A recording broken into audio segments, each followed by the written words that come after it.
You're watching the Action Sports Jacks 24/7 network. Now it's time for the Brent and Austen Show. There they are, Super Bowl champs, and rightfully so. I mean, golly, did they earn it. They were a good football team all year. Thought in many respects they were even better than the Rams when the Jags played them, just from a physical standpoint. And I know the score would indicate maybe the Rams were better, and the Rams, I think, were right there too. I think they proved that by what they did against Seattle in a couple of games that Matthew Stafford did, where nobody else could do that. But Seattle Seahawks are Super Bowl champs, and that sparks zero emotion for me, which I like. So thankfully, New England didn't win, I guess, for my emotions. Although last night, I really just didn't care by that time. It didn't matter to me. I think I was over it. But kind of a dud of a Super Bowl, a dud of a build-up. Listen, you can't write the script all the time. We get a lot of good football games all the time, good games every weekend, good collegiate games.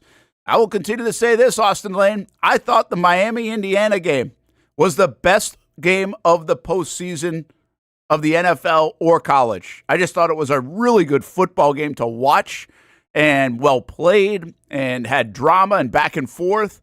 Wasn't the best game of all time. I just thought of the playoffs, I thought it was the best game that I saw in the last 6 weeks.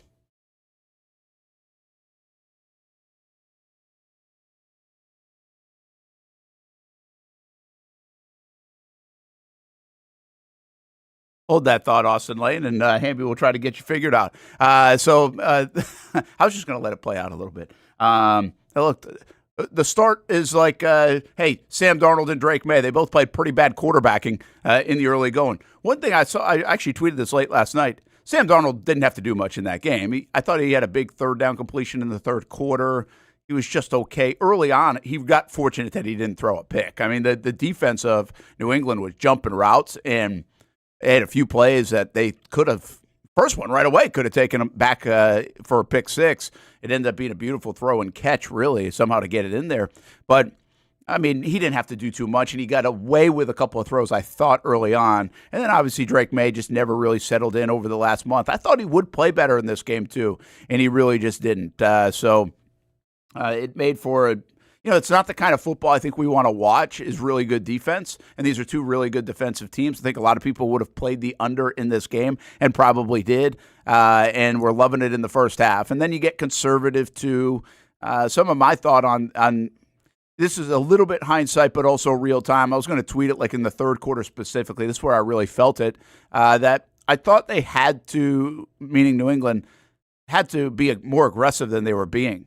And there was a 4th and 1, I think at 12-0, and it was on like their own 40.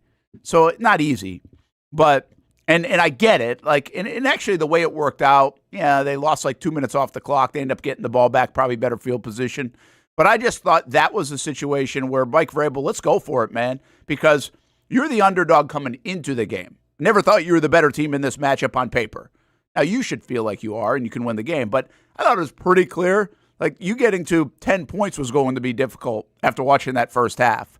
So you got to take some shots. Like, put the pressure back on Seattle. No holds barred. Hey, if Drake May throws 4 picks, he throws 4 picks. I just thought they had to let it fly a little bit more, and that was an example of it. Now, again, I mean, the way it worked out for him, it maybe it didn't matter.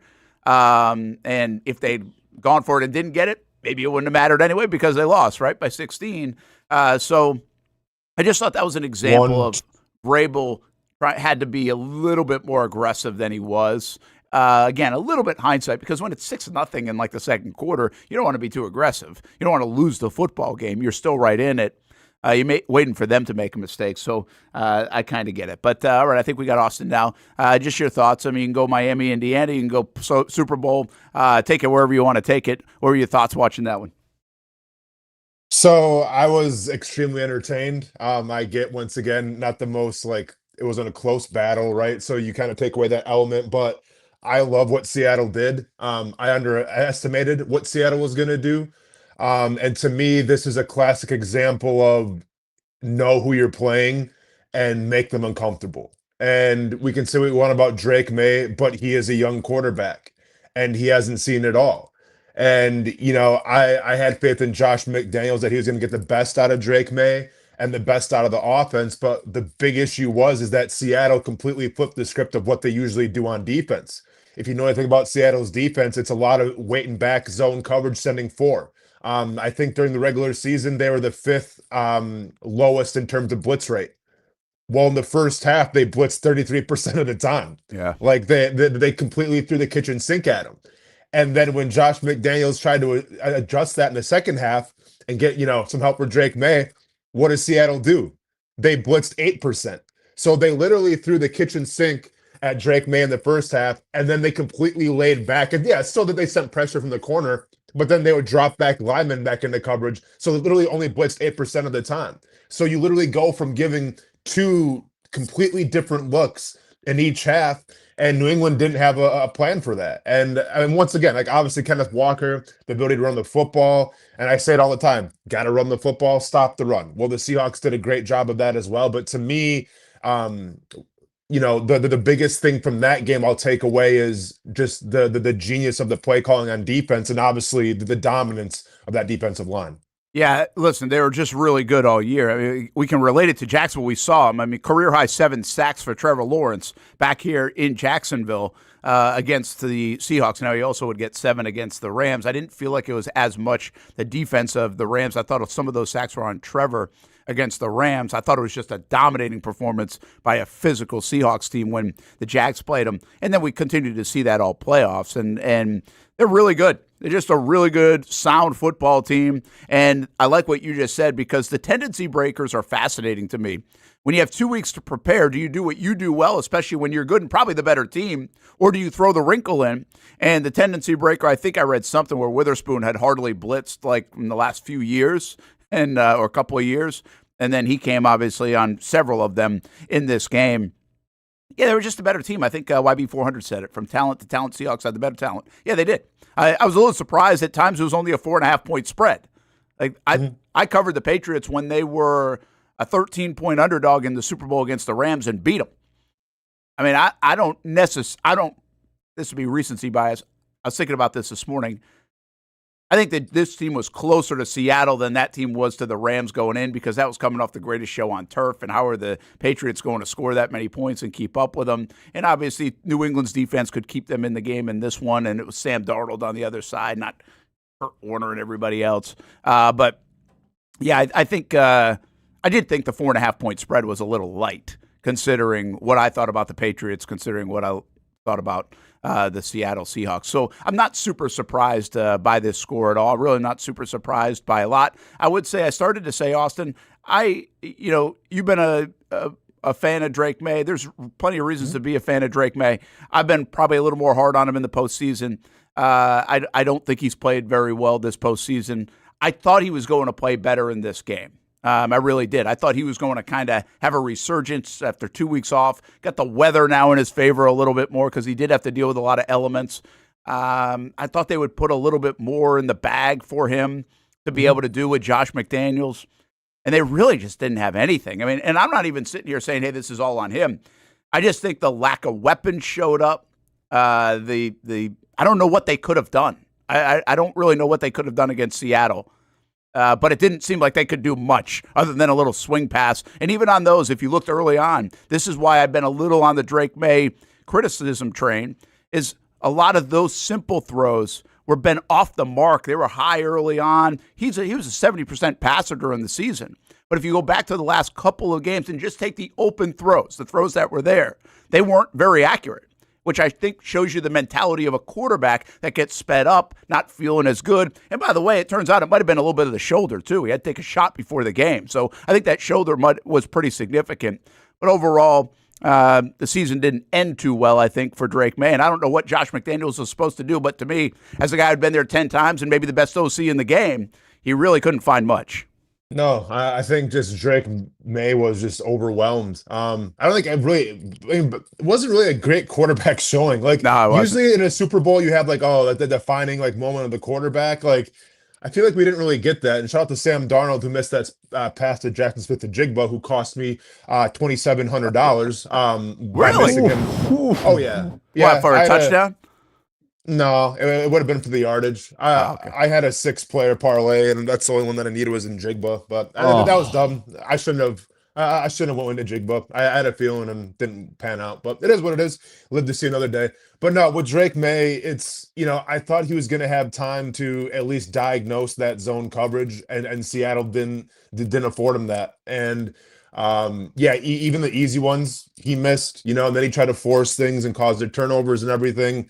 He did okay with his legs, but them not being able to run the football, I think them lacking a couple weapons on offense really showed through. On the other side of the ball, and I said this, when we were breaking this game down, and it's nothing against Zach Charbonnet, but him getting hurt, I think, helped that Seattle offense out a lot, man, because it really showcased Kenneth Walker and what he's capable of. And even Chris Collinsworth trying to knock Kenneth Walker for being a bad receiver. Well, I don't know, man. If he gets the ball 2 yards behind the line of scrimmage, you let him do his thing.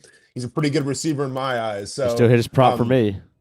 oh yeah, I mean he hit his prop as well for me, but just need to adjust with the Jigba. But nevertheless, yeah, I mean it was a dominant showcase. By Seattle. New England just didn't really have any answers, and I think going forward now you have to look at an offensive line, some help for Drake May, man, because yeah, obviously it falls on Drake May, but that offensive line and that running game really did him zero favors at all either. Yeah, I think to your point, by the way, shout out to you because I was thinking of it. You have said that for the last couple of weeks about Kenneth Walker, and I mean you're right. Look what he did in the postseason. I mean, but when he got the lead role, right, when you didn't have to balance the two guys, and you thought that was going to be a big advantage, and it turned out it was. I mean, he was really the star of the offense.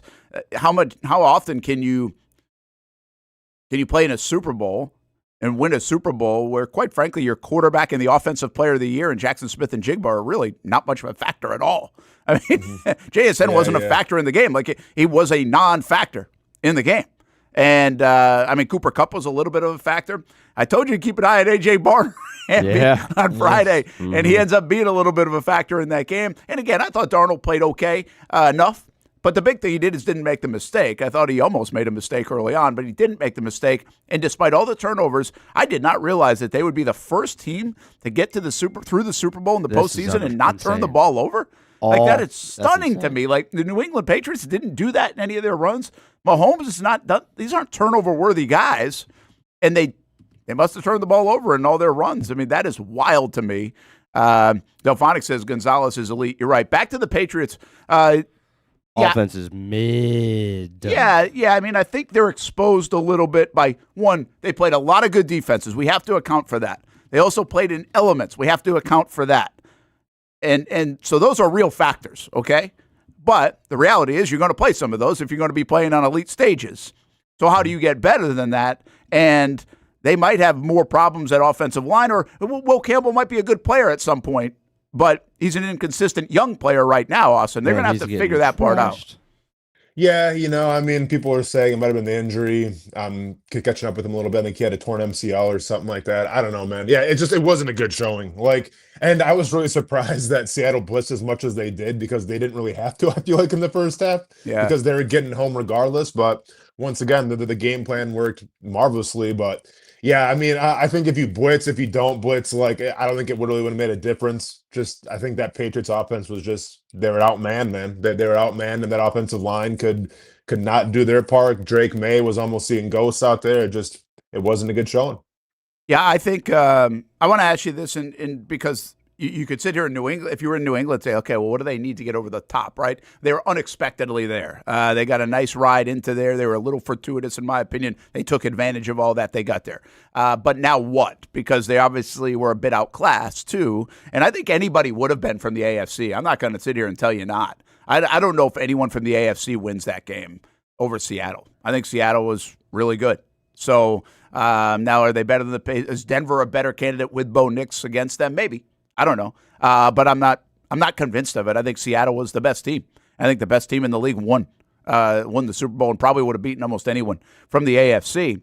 But I liken it to the Jags.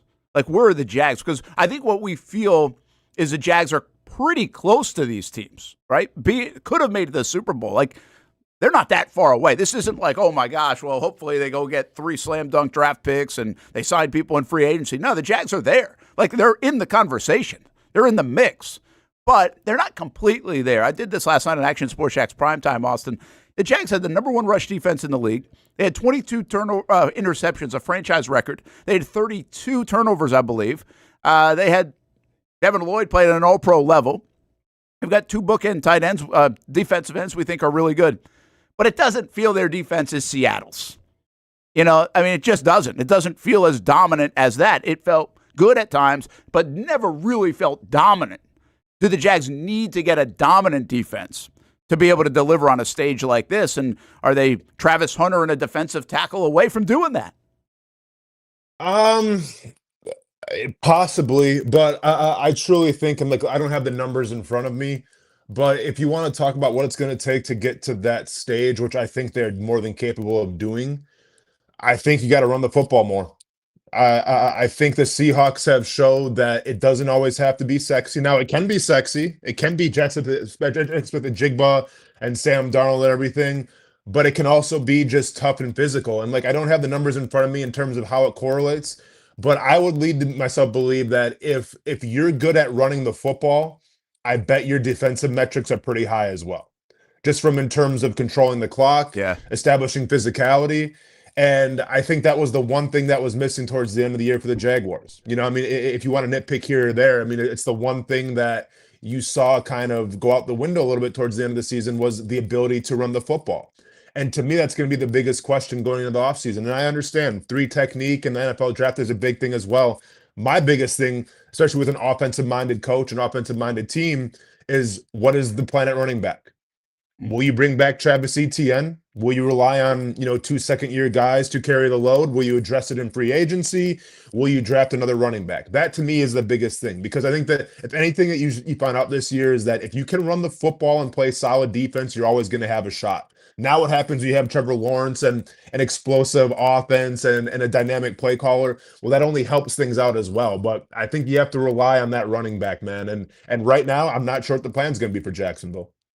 Hamby, what is they're going to get Travis Hunter back, and they could play him in the corner role. You think of guys like Witherspoon, right? That made a big difference in that game. I think the Jags might have that on the roster. They might have a guy that can make that kind of a difference or really impact the football game. The defensive tackle one's a little bit harder to say because how are they supposed to get it? That's the thing. How are they going to acquire it? It doesn't look like it's heavy in the draft. They don't have a first-round pick. Right. Is anybody worth trading for? Do they have the capital and the resources to go get a big-name guy or trade for someone?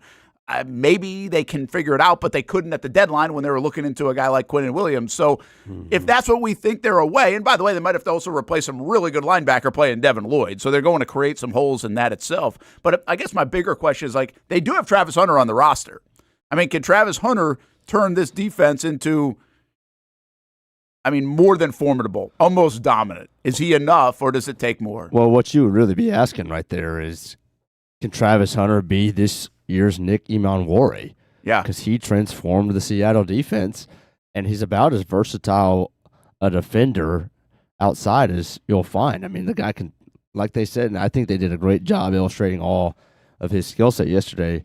He'll be in the nickel sometimes, and he'll come up and practically be a 4-3 linebacker. He'll come up and stuff the run, and he'll come on a blitz or two, and yet he looks like the most athletic guy on the field, and that's why you think it could be maybe Travis Hunter. Because at all times, Travis Hunter is the most athletic, freak athlete guy on the field, where he's not the size of Emanwari, but he's still that versatile, and he can tackle in space. So if you can get him to play elite, well, that's going to transform your defense. And then you really can focus on the interior of your defensive line. That question, I think, is the one that kind of remains outstanding, where who knows if you can get a Byron Murphy, Leonard Williams. Because then the other point with that is the technical backup, Jaron Reed, well, he makes a lot of plays. Yeah. And that's a known dude. Well, Derek Hall was a big player in this game. He was drafted 2 years ago, right. I think in the second round or something. So, you're going to have to get depth and depth and depth. And they had 8 guys that they could pretty much put in there at all times, and you weren't surprised when they ended up in the backfield. Go ahead, Austin. So, yeah, I think I'm all for using obviously Travis Hunter is going to be a special player, right? He's going to be your best cover corner. And in some instances, by all means, send that cornerback blitz and everything. But I would be a little hesitant in terms of letting him play all these positions, letting him play on the line of scrimmage, just because like he is undersized. Like, make no mistake about it, he's not the biggest cornerback that there is out there. And physicality, sure, absolutely, he's got that. But the last thing I want to do, especially coming off a year of injury, is like put him in situations where he can get banged up again, right? So like I would use that sparingly. I think the X factor, and I think it could come to fruition this season, depending on how healthy he's going to be, is Caleb Branshaw. I mean, there's a reason why they drafted Caleb Branshaw. Who was the cat from Atlanta, from Notre Dame? The safety. Oh yeah, when you want real bad. Yeah, I know. Gosh, that hurts. I'll get it. Yeah, I mean, I should be able to get it. Watts. Thank you, Xavier Watts. Yeah. The fact that they took Caleb Branshaw over Xavier Watts, who, if you look at the stats, Xavier Watts was the most intangibly rich football player in that position. Yeah. But they took Caleb Branshaw instead. Well, why do you take a guy that could be more of a project than the sure thing? It's because how you see him used on that defense. And I think Caleb Branshaw could be the guy that's going to be all over the field, that's going to be blitzing, that can play a little bit of that linebacker if they need him to, or play that center fielder if they need him to. Like, I think they see potential, especially with his speed, the 4.3 speed. He's got some pretty good size and length. I'm sure he's going to add some more size in the offseason. To me, Caleb Branshaw is going to be the X factor in terms of what they plan on using in terms of like the X factor gadget guy on defense. Yeah, that's a good call. And by the way, I don't want to dismiss what you were saying about the run game. I think you're right. I mean, they've got to find a back. The run game has to be able to work. When the Jags played Seattle, I don't want to read too much into the one game, but when they played Seattle, there were two major issues. They couldn't run the football. Trevor threw it 42 times in that game. Now, they got behind by a couple scores, too. And the other thing is they couldn't stop Jackson Smith and Jigba. Well, I can get you stopping Jackson Smith and Jigba if you put Travis Hunter on him, maybe at least contain him a little bit more than he went in that game. But the Jags would have to still be able to run the football, and they're going to have to be able to do that. I totally get it. I think that's going to be a big part of this going forward. And I'm still not convinced to say that Tootin can't be that guy. I saw a lot of good things from Tootin. I just don't know if they're ready for that. And there are also a lot of good free agent backs, but are they going to pay a free agent back when you have 11 draft picks? You could just go draft another guy and kind of put it by committee. I mean, this is where your drafting comes in big. If you can draft two and then draft another back, and they're both pretty good, now you've got them for the next few years at a pretty cheap rate. That's how you build rosters like this, quite frankly, is you find those kind of players in that spot. Delphonic just brought something up. You see the average ticket price of the Super Bowl cheaper than the national title. I had not. Now, the national title was insane, right? Because of India. I think it was like $4,000 a pop. So that doesn't surprise me too much. I think I saw this correctly, and you never know what the heck you're seeing on Twitter these days, if it's right or wrong. But I think right before the game, somebody sold a pair of tickets to the Super Bowl for $50 each ticket. No way. Yeah, that's what it said. And somebody scooped, but like, what is it, like a Mr. Beast kind of thing? I know, that's what I was thinking. I didn't read much more into it. That's got to be almost like a philanthropic deal. That's what I'm saying. It was probably like, hey, I'm gonna put an Easter egg out there, right? Like a little something like that, which is kind of cool if somebody did that. Quite frankly. Okay, as for back to the game, okay, back to halftime. How was it? Oh, I loved it, man. I thought it was amazing. Once again, like, am I the biggest Bad Bunny fan? Absolutely not. But I think when you talk about a halftime performance, it's all about the story. It's all about the ambiance. It's all about the presentation. And I thought Bad Bunny told a story. And what a cool thing when, you don't even speak the language, but you kind of gather a little bit about what the story is. There was a lot of Easter eggs in that presentation. There was a lot of cameos that popped up, man. Like, I was a fan of it. Like, I thought it was cool. Yeah. Hamby, what do you think of it? I thought it was visually very interesting. I did too. I'm coming with you on that one. I thought it was very good, like, what do they call that? Choreographed. Yeah, so it held my attention, especially like the camera shots. One of the very first shots when the two guys were boxing, and he went underneath, and then the camera went here, and here was like perfectly symmetrical. I was like, how the heck do they do that? So much pressure, by the way, on those guys, on the people that are shooting that in real time and directing it. Give the credit I have so to much the respect camera for that. They were. That's a hard thing to do. So very visually interesting. So I thought it was an A+ in that regard. Ronald Acuna was in it, which I didn't see him in it live. I saw it after, so I was like, that's kind of cool. But I mean, auditorily, it didn't do anything for me. I mean, I just couldn't understand what was being said. So I'm kind of bopping back and forth and trying to focus on what I'm seeing. But at the end of the day, I mean, you want to know the songs that you want to have familiarity, and I just didn't. Yeah. Gaga's thing was cool. I thought that was actually like interesting musicianship because that was a song that's normally I recognize the song and I know it's a very popular song, but it's normally in a different time signature, and they put it in a different time signature and put a Latin beat with it. So I thought that was kind of creative and good, and that was only a song in English too, so a little bit of bonus points for that. So I don't know, man. I mean, overall, not great because the concert is music and what you hear, but visually kind of made up for a lot of things, I thought. Yeah, I think the thing about it, listen, I visually, it was an interesting watch, but again, I mean, nobody's going to flip on a radio station if you can't understand what they're saying, right? Like, at least that I'm not doing that. You're changing it so I'm not voluntarily doing that. So, yeah, I can't say I knew any of the songs, all that stuff. The other thing is, like, he doesn't strike you. This is not a knock. I mean, obviously he's huge. Oh, yes, this is going to be a knock.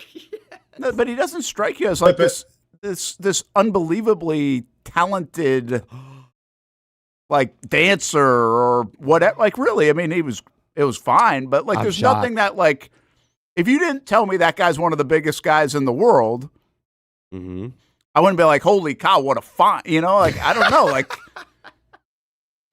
am I missing something? No, it's just funny to hear that said from. No, you're as somebody who has no idea about him. Like, wouldn't you want to turn me on to like some talent, like unbelievable talent? Yeah, Brent. It's not. I mean, yeah, but once again, man, I don't think it's for you. Like, and that's cool. Like, he's the most streamed artist on Spotify. Like, he's like, I think that this is kind of the issue is that. And I saw this obviously on social media this morning. And by the way, I have no issue with the politics of this because I don't do anything from a political spectrum. Oh, but I'm just saying, obviously, like, but it's wrapped in politics a little bit. It very much is, yeah. Yeah, but I think like, and listen, like I've had the privilege to share boxing gyms and MMA gyms with Puerto Rican guys, with Cuban guys, and when they have the aux, it's completely different than when I have the aux, right? But like what I think, that. Man, no, for sure. But at the end of the day, it's a big world out there, man, right? And the NFL is trying to go global. They're playing in Brazil, they're playing in Germany, they're playing all around the world. And I think sometimes we just get so wrapped up in our bubble of what we're accustomed to, of what we like, that we don't necessarily see what the world likes. Now we can go ahead and say, okay, well, this game was played in America. Right, it's an American sport, all this stuff, and I would say that's true. But there's a reason why they're playing all these games all across the world because they're trying to grow the brand. And I don't even know like what the numbers were last night or like what the viewership was, how many people left or anything like that. But I gotta think that the world tuned in to watch Bad Bunny do his thing. And once again, can I name 5 Bad Bunny songs? Absolutely not. But do I appreciate it because it was different? Something I've never seen before, and I saw something like somebody that was represented that I hadn't really seen represented in the Super Bowl before. Yeah, that's cool. And all my friends that I've trained with, like they were going absolutely bonkers last night on social media. Like they were pumped up. Like, and once again, I didn't get like I saw some of the cameos. I didn't recognize like some of the cameos in terms of Latino culture, but for them, it was a big deal. So. It was cool to see, another, section of the country, of the world represented, and for them to kind of have their moment in the sun. And listen, man, did I understand the words? No, but that can't mean like I wasn't entertained and I was kind of bobbing along a little bit. Like it was still cool. Yeah, two things on that, which I think I can appreciate at the very least. The NFL took a risk here. Because of all the things you just said. I mean, to go global, right? To try to get to that next stage of where they've been trying to get to, potentially even 16 games outside the U.S., you have to take a risk somewhere. So this is usually a stuffed up operation now. I mean, we're talking like the 9-to-5 bank culture. I mean, so for them to really step out. Now, listen, they're also like bulletproof for the NFL. They can do anything the hell they want. Like, I get it. But I do think in some respects there's a risk tied to this. And Well, the way the game went, I think most people are going to be talking about halftime more than the game. So I think even there, the NFL wins because people are talking about something from it, despite the lack of build-up all week, the lack of hype, the lack of storylines, and quite frankly, the lack of performance from a contextual standpoint. It wasn't that great. So people can talk about all this instead. The one other thing that I just think, and again, this might be me, and you said it best, I can live in a bubble now. I certainly can do that, and I think we do in general. And so maybe a lot of other folks feel this way sometimes, especially when they're trying to interpret maybe American football, right? That's being exposed to them on an international level now. But you talked about the Easter eggs drop. I'd almost like somewhere you can interpret that stuff. Like I'm seeing on Twitter, like, oh, did nobody got this? Nobody got that. Nobody got this. It's like, well, tell us about it. Yeah. Like, I mean, how am I supposed to know? Like whatever might have been a big part of this display and performance. But to me, it just goes like flying right by. Mm-hmm. Like I don't know how you do that, by the way. I don't know how, if you give like an explanation. I mean, what do you want, Brent? Do you want Samuel L. Jackson to come back like you did for Kendrick and explain chapter by chapter what's going on in the presentation? No, but I wouldn't mind seeing it. Maybe there's something out there today, and I didn't really go look for it, so I might be kind of like hypocritical to myself. But somebody send me like a tweet or something that showed me like what all of it meant. Mm-hmm. Like, I don't know. I'm just seeing bits and pieces of it, right? Like that, I can't believe people didn't get this. It's like, what do you mean you can't believe people didn't get this? I couldn't even understand and most anything. But I think there were probably some I like that part. I like when some things mean other things, whether it's in Spanish or English. But I really just don't know in this instance. And by the way, in this respect, you're talking to a lot of casual observers that watch the Super Bowl. Yeah. You're talking to a lot of me in that respect, right? Like across the world, because more people are watching than ever do. So I do think when you're trying to marry those two worlds, you've got to explain it at a third grade level sometimes to people like me. Yeah, I wish I could have figured out what the falling through the roof was. That was cool, one. by the way. That was cool. That's just, to me, that's just like, because once again, if you've ever been to a Latino party, man, like they love to party. Like, listen, if I grew up around that culture when I was younger in college, yeah, let's go. Unfortunately, I came around it more when I was in my 30s. I'm all set. Like, I can't go all night and dance and everything. Like, I'll just sit in the corner, let you all do your thing. But like, to me, that was more just representation of, they're very family oriented and they love to have their house parties and celebrate and be merry. So that's what that meant to me. The whole wedding thing was cool. Where that was cool. Yeah, that was people real. actually got married, where they invited Bad Bunny to their wedding, and Bad Bunny went up to them and said, "Hey, how about you come get married for the Super Bowl?" I love that. That's the explanation. That's cool. I love knowing the explanation of that. That's my point. Yeah, that was cool. But the whole power lines thing, where if you know anything about Puerto Rico and everything, that they're American territory, but they have, they once again, they feel like they're not getting helped out in terms of the country. They have blackouts nonstop. So it was cool to kind of see them like obviously rising above the power lines. Well, with the big hurricanes too, right? Yes, exactly. I think that was a little bit. Well, that's what caused homage to that. The fact that people thought that was a shot at the substations is hilarious to me. Oh, is that what they thought? Francisco. Yeah, some people on Twitter. I guess some things are left for interpretation. I can appreciate that as well. But I do. I love this. I love those things that were dropped in real life kind of moments without flipping people off. That's beautiful. That's a cool thing that music and theater and all those things can do sometimes. And I think they did pull that off, but I probably missed 2/3 of it. No, for sure. And once again, I think people were really worried about like what the presentation was going to be. Was it going to be like this America thing? Was Bad Bunny going to come out in a dress? Like we were all like preconceived that it was going to be such like a scary performance. And honestly, man, it ended, I think, on a great note. Like, it's trying to unite people, and love is stronger than hate. Like, once again, you may not have to like the music or anything, but I think the message came from a genuine good spot. Yeah, the crazy thing is I actually do like the music. I just I don't know what's being said, and I don't know the songs. And we all like to know what the song is usually, right? Like that's when we're at wherever. We like to know the song, even if we don't know the lyrics. But I actually like the style of music. I just wish I knew it a little bit more, I guess. Brent, you said you didn't think that it was going to be all in Spanish. I just didn't know that was the uproar. I thought the uproar was totally politically driven, and so I just stay out of the conversation. I don't even look at it. I don't click on anything. So I did not know that the whole thing was in Spanish. I didn't know that's what the uproar was about. When we went through the songs on Friday and established that we knew none of them, and you tried to pronounce all of them all in Spanish, you didn't gather that his whole catalog would be in Spanish? No, I didn't. I just never crossed my mind. I thought usually because you bring the Lady Gagas and others into there, and even the Ricky Martins who sing in English, and you can still have that flavor, but you'll still have some. You'll get to the English at some point, right? So I thought it was kind of going to be a mixed performance in that sense. But as I told you guys last night, I was like, I had no idea, but I never clicked on anything reading about the halftime report. I just don't click on anything if it's got political spin to it because I don't want it on my timeline.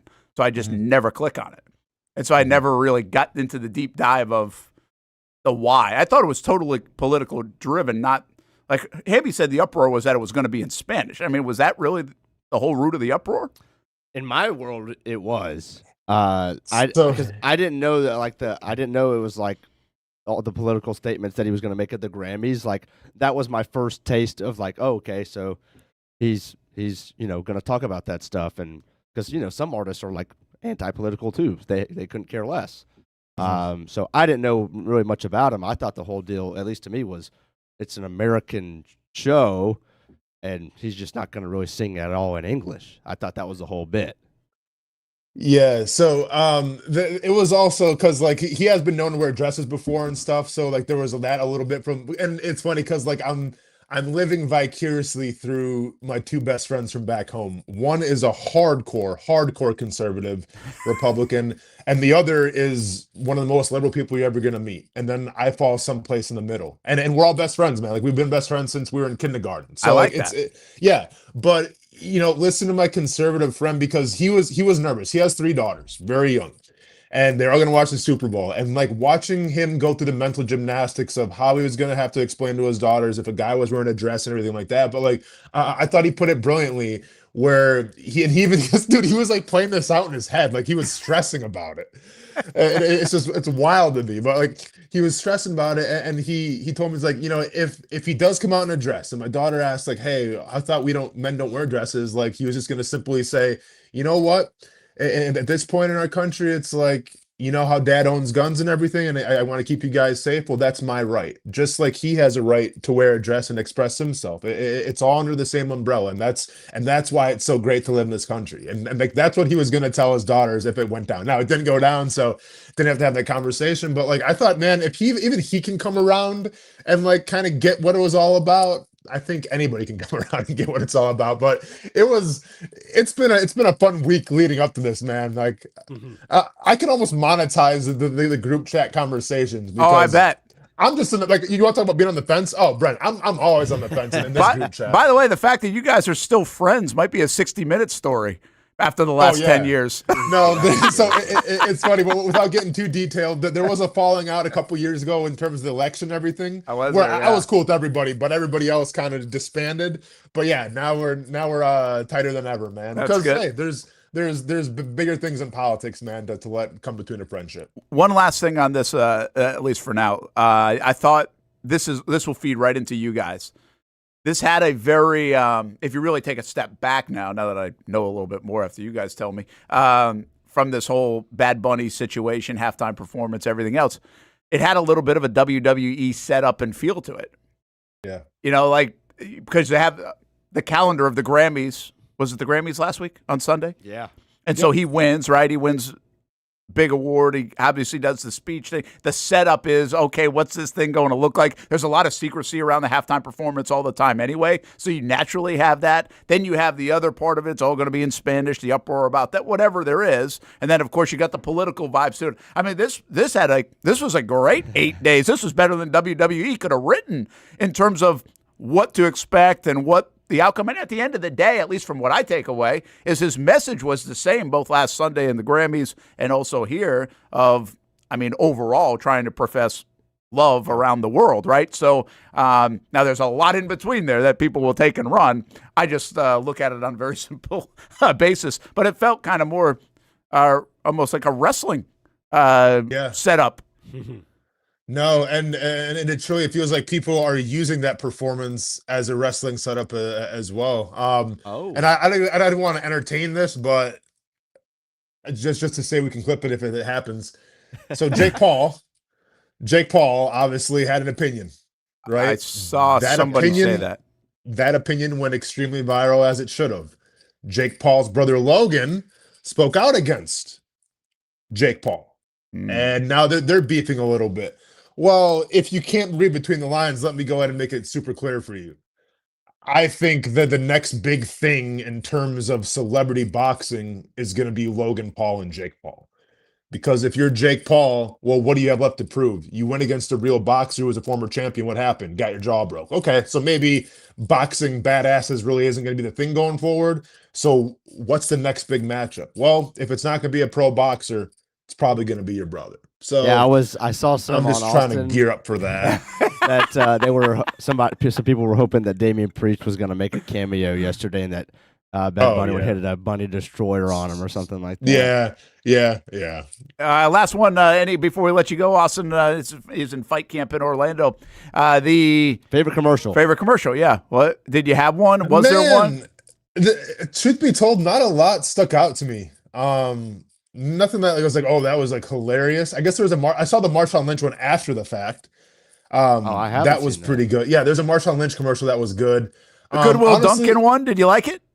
It was it was decent. I appreciated it, but those were all shows before my time anyway. They were before your time, and all NBC related shows and everything like that. But I thought the idea was pretty good. AI was good, I thought. Yeah, to me, like nothing really like got my attention. The new it's not the Tarantino movie, but it's with Cliff Booth, who was in the Once Upon a Time in Hollywood. That trailer looked good. That they're gonna do like a I guess a post Tarantino movie with that on Netflix. So I like that. But honestly, man, the moment that got my attention the most was the paralyzed dog or whatever in the Puppy Bowl. I don't even remember her name, but did you see that? I don't remember that one. There was it's not a commercial. It's just it happened during the Puppy Bowl, but everybody was sharing it. Where there was there was a dog like in like a wheelchair that was playing the Puppy Bowl. So like that because like all the dogs are kind of like rallying around her and everything and sniffing. So like that was really cool. You know, like it was a cool message of never give up and all this stuff. And then somebody I guess leaked out like she actually passed because it's pre-recorded. So then the dog actually passed away a couple weeks later, which broke my heart. And I haven't been the same since. Haven't slept great ever since I read that. But that was a really cool thing around the internet. I thought the best one, and maybe people hated it, but this would be typical if I liked it and everybody hated it, was the early manscaping one. Oh, yeah. That was good, man. That one. You didn't see it? Oh, I thought that was I thought it was creative. It was kind of funny. I thought it was pretty well written. That was the one to me that had, at least from a memory bank standpoint, that stuck out to me. And I think that's got to be the mission when you spend $8 million for a 30-second spot, right? Yeah. But to me, like, there wasn't a Marvel one. There wasn't like Doritos. I needed Doritos. I feel like didn't have one. Yeah. What happened to Doritos, man? Yeah. Budweiser. Saving their money. I like the Budweiser one, obviously. I just thought that was kind of a cool thing with the Eagle. The one that I was starting to put this puts a damper, but Ring telling me they can mass surveil an entire neighborhood to find a lost dog. I was like, that's what are we? It's pretty wild. Goodness gracious. That is a new thing. I've seen coming that out out there. swinging with that, just all for the lost dog. Go ahead and chill it with that. I actually thought the Pepsi, and I know that's been leaked out, I thought there was going to be more to the Pepsi polar bear thing, and it wasn't, but it wasn't really that great. Like, I thought it could have been better. I like the concept of it, stealing getting the soda wars back. I thought it was kind of like a soft poke. You know what I mean? I thought it should have been more aggressive, or there should, because it's been out for the last couple of weeks now. I think they let that one go early. I thought maybe there'd be another evolution to that. This was a decent. Yeah, it wasn't spray. bad. Yeah, I know that was a good little shot. And that's so. Anyway, I can't believe people pay $8 million. The commercials for years have usually been, you expect way more than you get. Bro, Coinbase paid $8 million to do 30 seconds of. Yeah, what was? But guess what? I guarantee you they would see that as a win because everybody was singing. Sure. Yeah. I don't know. Remember the song, but it was NSYNC, right? Or yes, no, I'm sorry, the Backstreet Boys. Yes. Yeah. Amazing the amount of money spent on this stuff. Just absolutely amazing. I think overall, listen, the whole thing was you can't. This is where you know it's not the script writing doesn't exist because this whole couple of weeks, everything about it was just okay. You know, it wasn't a crescendo on what really I thought was a pretty darn good football season. We probably feel like that because the Jags were in it. So much of this, right? We'll see now what's next for the NFL. All right, man, go have a good workout. And see you guys tomorrow. We'll talk to you again tomorrow. The commercials aren't even worth spending a lot of time on. Talked a little bit about halftime. Back to, I think, the quarterbacks. Drake May, Sam Darnold. To me, Sam Darnold continues to be the story. And I've got a thought or two about the celebration or lack thereof, Hamby. Oh. That hit my eyes. Like, I wanted more.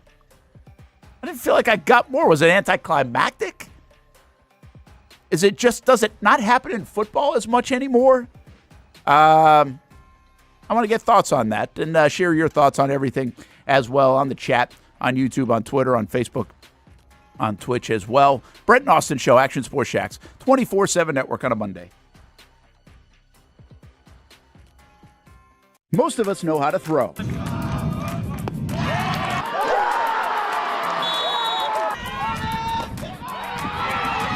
But you need to know what to throw. I'm not talking about footballs, baseballs, softballs. We're talking about those items you need to recycle. Republic Services explains it easy. Recycling simplified. 1. Know what to throw. When in doubt, throw it out. 2. Empty, clean, and dry those materials. It takes an extra minute, but it makes a big difference. And 3. Don't bag it. This makes the recycling process faster and more efficient. This is a look at the Republic Services North Florida Recycling Center. You can make this process even more efficient. By utilizing those 3 steps, Republic Services can help you become a better recycler in your home. Learn more at recyclingsimplified.com. In this video, I'm going to show you how to easily access Action News Jax now using your Roku device. First, launch Roku. Next, use the menu list to scroll down to the search feature. Then, use the remote to enter Action News Jax into the search bar, and then click Action News Jax thumbnail. Once you see this screen, go ahead and select Add App. Wait a few seconds for it to install. Once it finishes installing, press the star button on your remote and click on Move App or Move App to the top. Finally, select the app back on your home screen to open it. Now you can watch all the great content on Action News Jax now.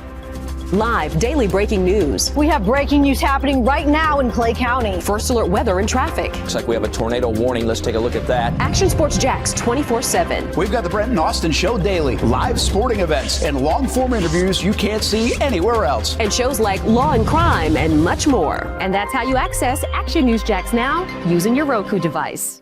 If you don't see a pit, it ain't legit. When you hear that, you think Bono's Pit Barbecue, a staple in Northeast Florida now for 75 years. A place that feels like home with friendly service, a meeting place for friends, family, or business occasions.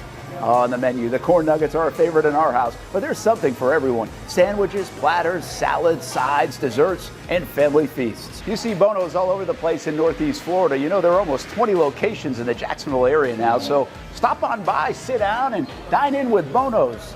You can also take it to go. There are drive-thrus in many of the locations, and they have delivery options too. Just download the Bono's app to make things easy.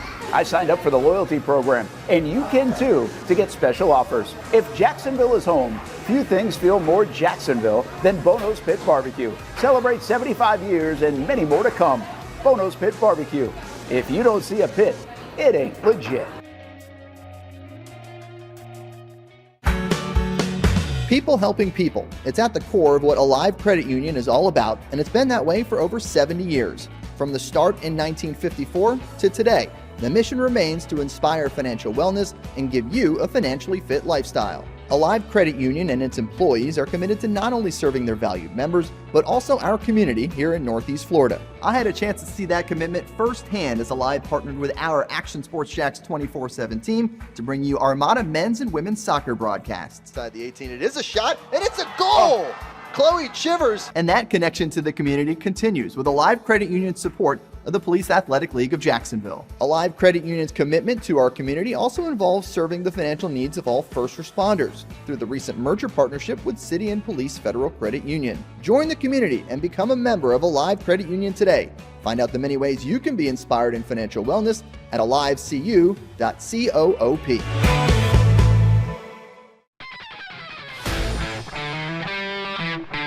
Hey guys, we got a new player today. I hear he's pretty good.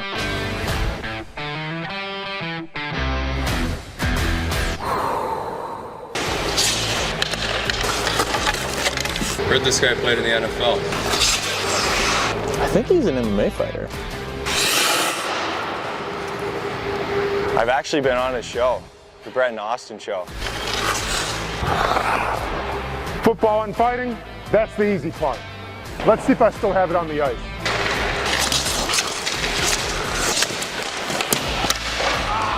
What the heck, man? Who is this guy? He's saving everything. Leave the hockey to the pros, man. It's hockey season. Come on out and see the Icemen play. Get your tickets at jacksonvilleicemen.com. Welcome back to the Brent and Austen Show, streaming on the Action Sports Jax 24/7 network. Sam Darnold. Man, what a story. What a redemptive tale, if you will. The Seahawks with their second title in franchise history. Number 14 leads the way, maybe not in last night's game, for sure. Didn't even win the MVP, which it's hard not to do for a quarterback not to win the MVP in the Super Bowl. I mean, you got to do next to nothing. And, well, Sam Darnold, he didn't win them the game. But I think even more than that, he didn't lose them the game, and that's what he knew. Probably 3 possessions in. Maybe not even. 3 possessions in, I bet Sam Darnold is looking as he's looking at the pad or whatever he's watching. He's like, man, Patriots offense ain't going to be able to do squat. My guys are going to dominate them. All I got to do is take care of the football. We're going to run it with Kenneth Walker, and we're going to kick field goals, and maybe we'll be able to take a shot and open some things up in the second half. But right now, that's all I need to do. And why I love that picture. That's a great shot. Cool graphic. Yeah, is because I thought last night was kind of a full circle moment in a great way for Darnold and in a not so great way for May. You know, obviously it's well chronicled. We mentioned it so much that, well, Darnold's career started off with the whole seeing ghost things. And I thought Drake May was seeing ghosts last night. I mean, the pick that he threw late, I mean, he had no idea where the one ball that he completed to Hollins over the middle, that he just threw up for grabs in between 5 guys, and somehow Hollins came down with it. And then he threw the next one to him in the end zone, right? Yeah. Yeah. 2 lucky passes, kind of. And that was it. A little bit. And I think that's what Darnold's first year or two looked like up in New York. So I thought it was kind of interesting, how one goes from ghost to, as somebody put it, and I can't remember who, seeing his own reflection in the Super Bowl trophy. Yeah, that's and good. Drake May, that's his start, obviously. He hasn't gone anywhere yet, but his start, at least in the Super Bowl, and the biggest moments, is kind of MVP, ghosts. Where does it go from here? Yeah, I don't know. I don't know where Sam Darnold's career goes from here. I say, is it like a Disney movie, or is that being too dramatic? I mean, for Sam Darnold, I think it's become a story so much now that people aren't really tapped into the story or invested into it because the NFL is so saturated in its coverage that we're so aware of it. And he won 14 games last year, and he obviously does it again this year. But come on now, when Sam Darnold played here in Jacksonville and the whole Ghostbusters thing's playing, I mean, think about that moment in his career. Guys don't rebound from that stuff. There are things that you can rebound from, and then there are things that you don't. And I think the quarterback position, I've said this a long time, it's not a very eloquent conversation. It's not a simple conversation. There's a lot of nuance to it. But I just really feel like that position, the way it's scrutinized, with so much on it, with so much that you have to do to play well, So by far the hardest position in all of sports, in my opinion. I just don't think a lot of guys have the makeup to be able to overcome too much scar tissue. And if you've listened to me for as long as I've been in town, or even the last 10, 12 years, I used to have this conversation a lot about Blake Bortles. It's like, how much can you overcome? How much can you really forget about? Like, it's easier said than done, folks. I mean, that stuff creeps back in. And if you've ever played sports, heck, you can play golf. You can do anything really in life. And you have those thoughts. How do you put those thoughts aside? And I give Trevor a ton of credit because he was able to overcome the Urban Meyer first year. Now, maybe he could lean on 8 years of really good football in high school and college and middle school and everything else to do that, or maybe he just has really good mental makeup. Well, he's also been able to overcome some not so great playing times too. Mm-hmm. How do you get out of those habits? How do you not sink back to that? How do you not go into the tank? Like, these are real conversations I was having in October with people. Then we were having this discourse, and I said, I just don't think he gets enough credit for overcoming some of the mental stuff within a game, like the Chargers, or within the season where he hasn't played well for a couple of weeks or something, but then is able to bounce back. And I really think it's one of his great traits that people don't talk about is Trevor Lawrence has the ability to bounce back. He's got the mental fortitude. He's got the belief in his abilities to overcome. And that was the number one question I had about him coming into Jacksonville and into the NFL, because he had never really dealt with real adversity, and he was about to have it. And so I love that about Trevor. I don't think people talk about that enough about Trevor. But the difference is, this is why I stuck by Trevor in the middle of the season with the discourse. I said, if you don't trust, go back and listen to the shows and you'll hear the word trust. If you don't trust things at that position, if you don't trust things in many positions, again, this isn't just a sports thing. You operate at a different level if you don't trust. You operate with hesitation. You operate with doubt. And that already exists, by the way, in sports. And sometimes that exists in anything we do anyway, just the way we're made up, depending on how we're made up, depending if we're more of a positive thinker, negative thinker, whatever it is.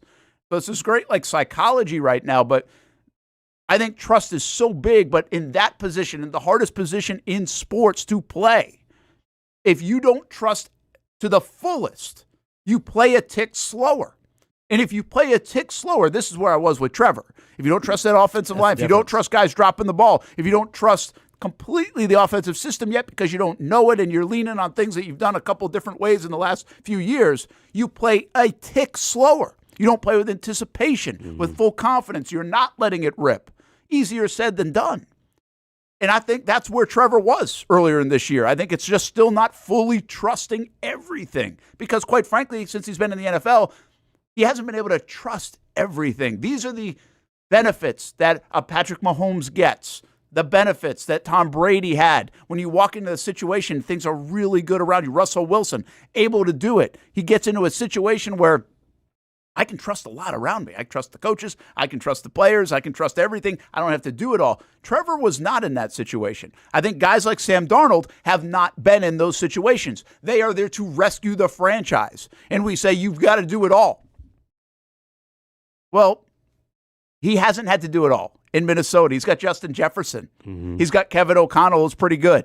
He's got a defense that was pretty good the last couple of years. He hasn't had to do it all in Seattle. He can get to the point where he trusts it because he's got a running game. Excellent defense. And obviously there's belief in the coaches and everything else. And I think those guys probably took a little bit longer because they're kind of young and unproven. It's not like trusting Andy Reid. So again, like this is, I started this by saying it's not the most eloquent of conversations. People don't like to get into the nuance of all this, but it is very nuanced. Sports is nuanced. That quarterback position is nuanced. And people don't like to have it. They want to just go box score checking. But that's not the reality of it. And I think that's where Sam Darnold, to me, is just an unbelievable story. Unbelievable story to be able to overcome what he has overcome, the fortitude mentally, to find a place at his age. By the way, still a pretty young guy. With the scrutiny that he's had to overcome, with the pressure that comes with that position.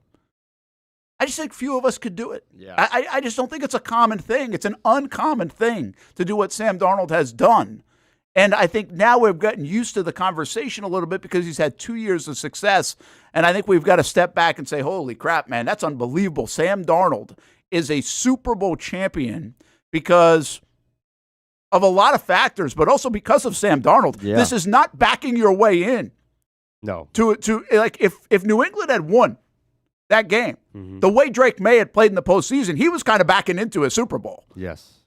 Sam Darnold didn't back his way. Sir, did Sam Darnold win the MVP yesterday? Did he have to throw for 300? No, but he did have to do it to get there. In the AFC Championship. And he did it. Yeah. And he delivered. And Brent, all of that you just said, you would have thought they would have had, like, where are the tears? Where is the celebration? I know it. Man, they were just so cool. And, you know, I mean, obviously they were ecstatic, but it was like, goodness gracious. Well, like, that's what I wanted to get into a little bit, but it does relate to Darnold. And one more thought on Darnold before I forget it. I said this to Hick last night. We were watching this. I'm like, how does he not take shots at people? Like how you and I would take shots at people. This is your time. Okay, I get it. Like, you're going to be where your feet are, all those things, like while you're going. This is the time, man. You get on that boat, you double bird everybody, man. Like, that is like, we would all want to do that.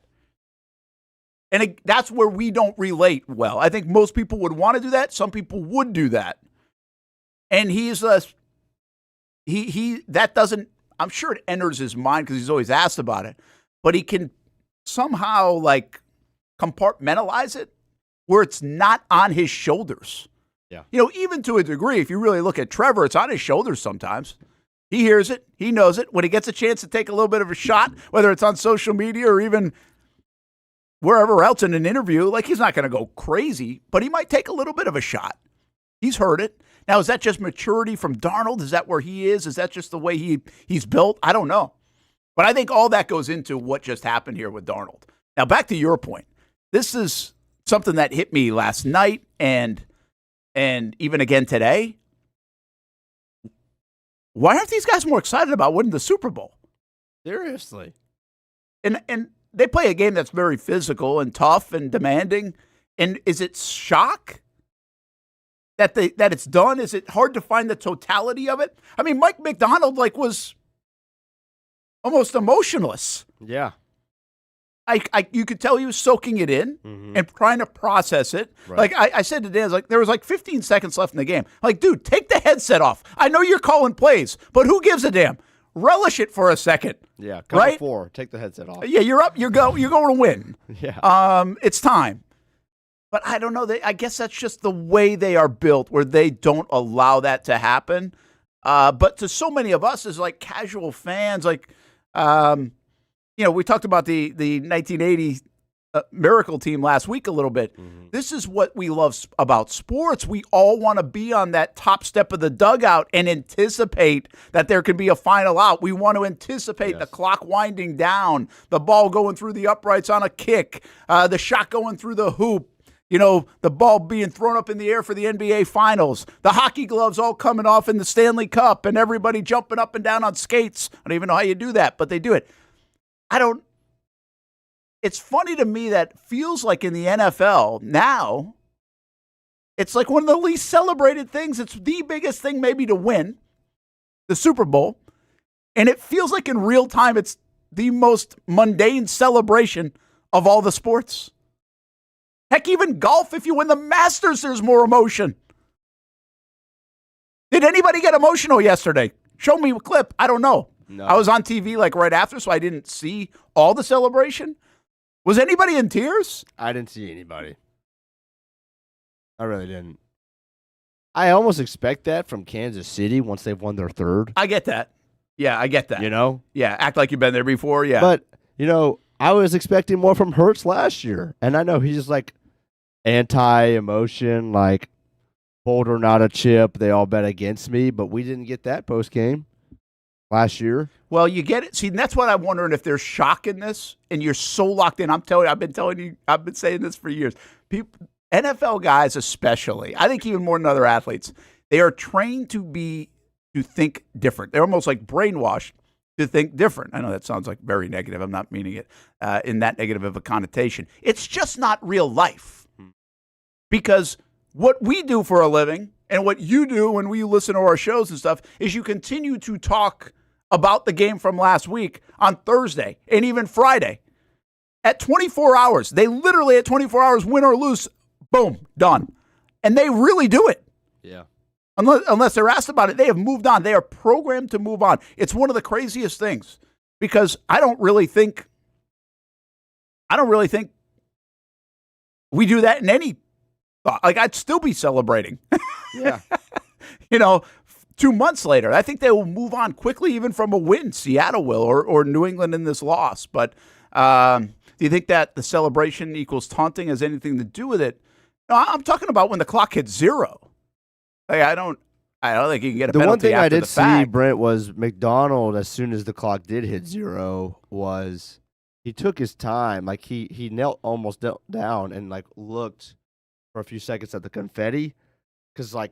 And that was noteworthy to me because if Rabel had come over, it almost was at the Seattle sideline. Like, they didn't meet at midfield. Yeah, I saw that. He took a Yeah, he was soaking seconds. it in. So that was the only thing. But Darnold was cool. Kenneth Walker was cool. I mean, even Cooper Kupp getting back to the mountaintop after getting written off. It was almost like the NFC Championship was bigger for him last week. Not from his words, but you almost get that idea. He's a 2-time Super Bowl champion now. Yeah. It might have been his last year of his career. Maybe he comes back next year. Who knows? I don't know what Daniel said, but Delphonic said good point. Also, it doesn't help they all ask the same questions. He's asking about all the Radio Row stuff that Austin and I talked a lot about Trevor and Cohen on that last Friday. I'm sure we'll get back into okay. Yeah, we'll get to that. But, yeah, I don't know. It's almost disappointing to me. I want more emotion. But I do understand the psyche of the NFL player. And, again, take McDonald, for instance. Mm-hmm. He is locked in. Really locked in until the last play, because he's calling plays. He's not just observing. And most coaches don't call plays on defense. But if you're if Cohen's team was on defense and winning the Super Bowl and he's not calling plays, he can soak in the moment a little more. Sure. I think when you're just trained to do it until the clock hits zero and all that stuff. And so I kind of get it, but I really don't get it. Like, Sam Darnold, man, show me a little bit of emotion, pal. Like, give me something. Yeah. Give me a fist bump. Give me some tears. Give me something.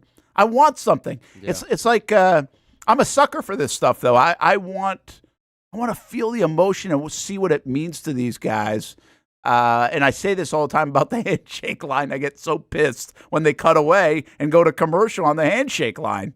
I think the handshake line tells you a lot. It's a story being told at the end of a game, sometimes between coaches, sometimes between other players. And, I'm there for that. I like that. I think that's a really missed opportunity sometimes, not just in this game, I'm saying in sports in general, where they just, cut away. Yeah. Or go to break. I'm like, what are we doing here? This is part of the story, too.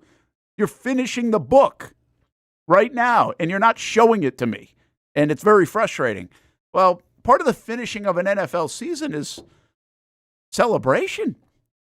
I mean, we got a Kurt Signetti smile and stuff like that. Did. We were waiting for that. We did. I didn't feel like I got a Sam Darnold smile.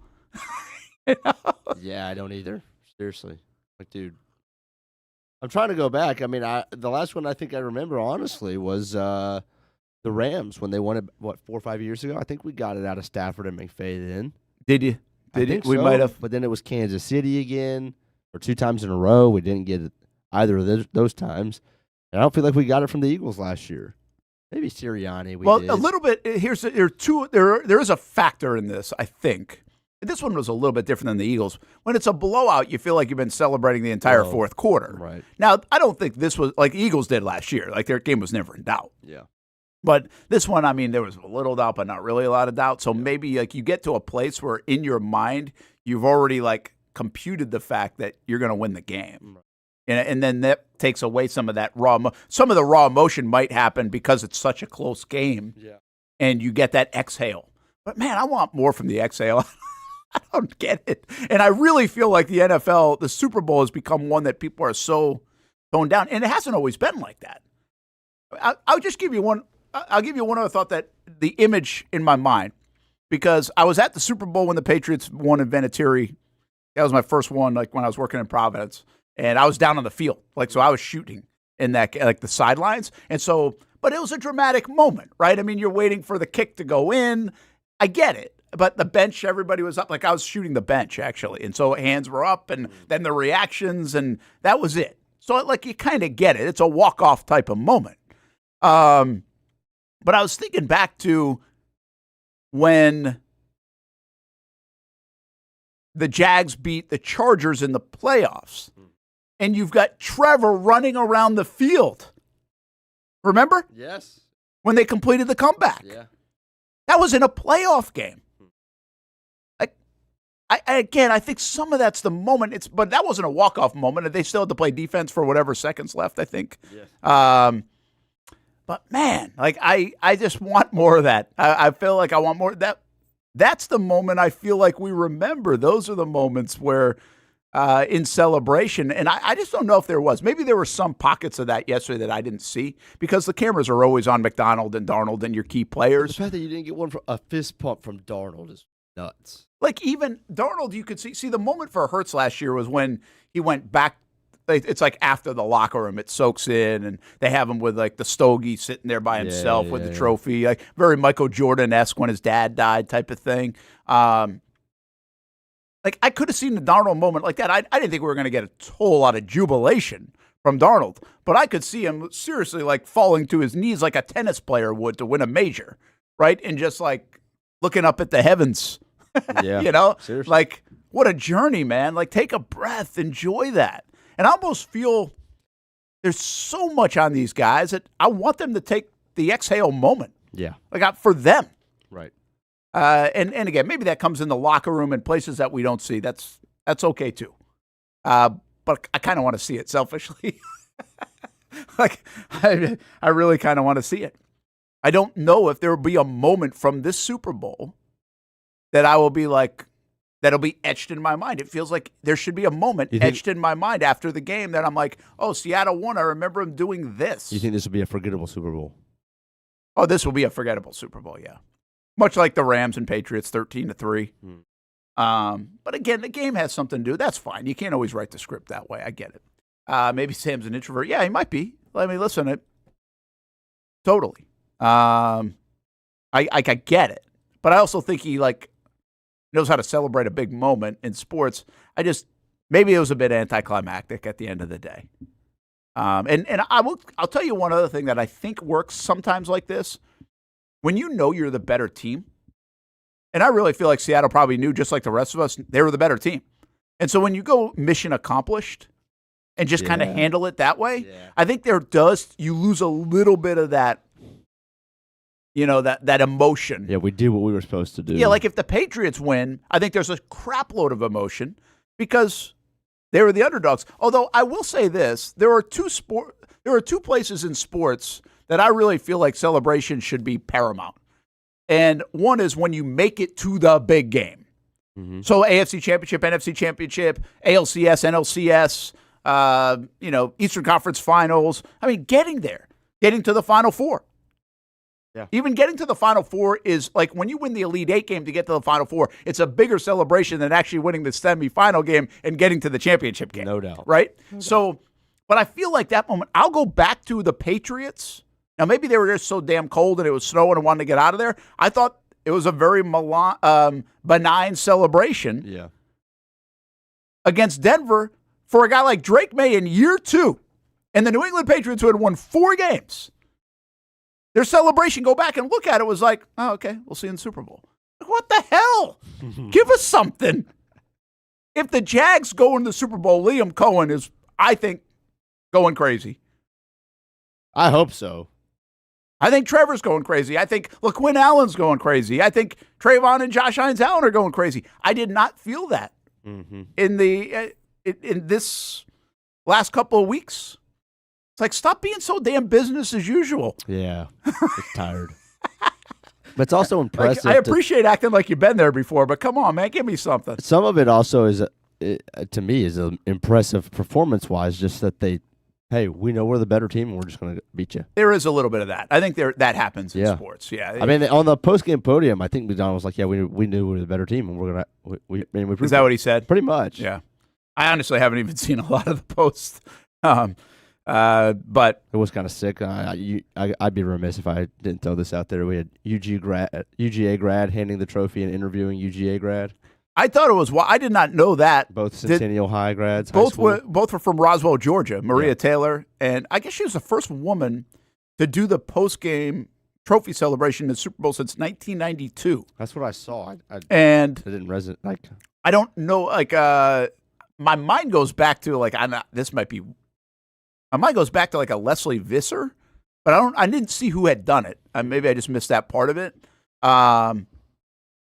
I'm trying to think who it would have been in 1992, but like Leslie Visser comes to mind for me. You probably have never heard of her. But never heard of her. That's what comes to mind. I'm not sure. I want to kind of look that up just for my own to see if that is the case. Since we're on the TV side of it, before we take a break, somebody had said earlier in the chat, I think Glenn, like that NBC did a really nice job.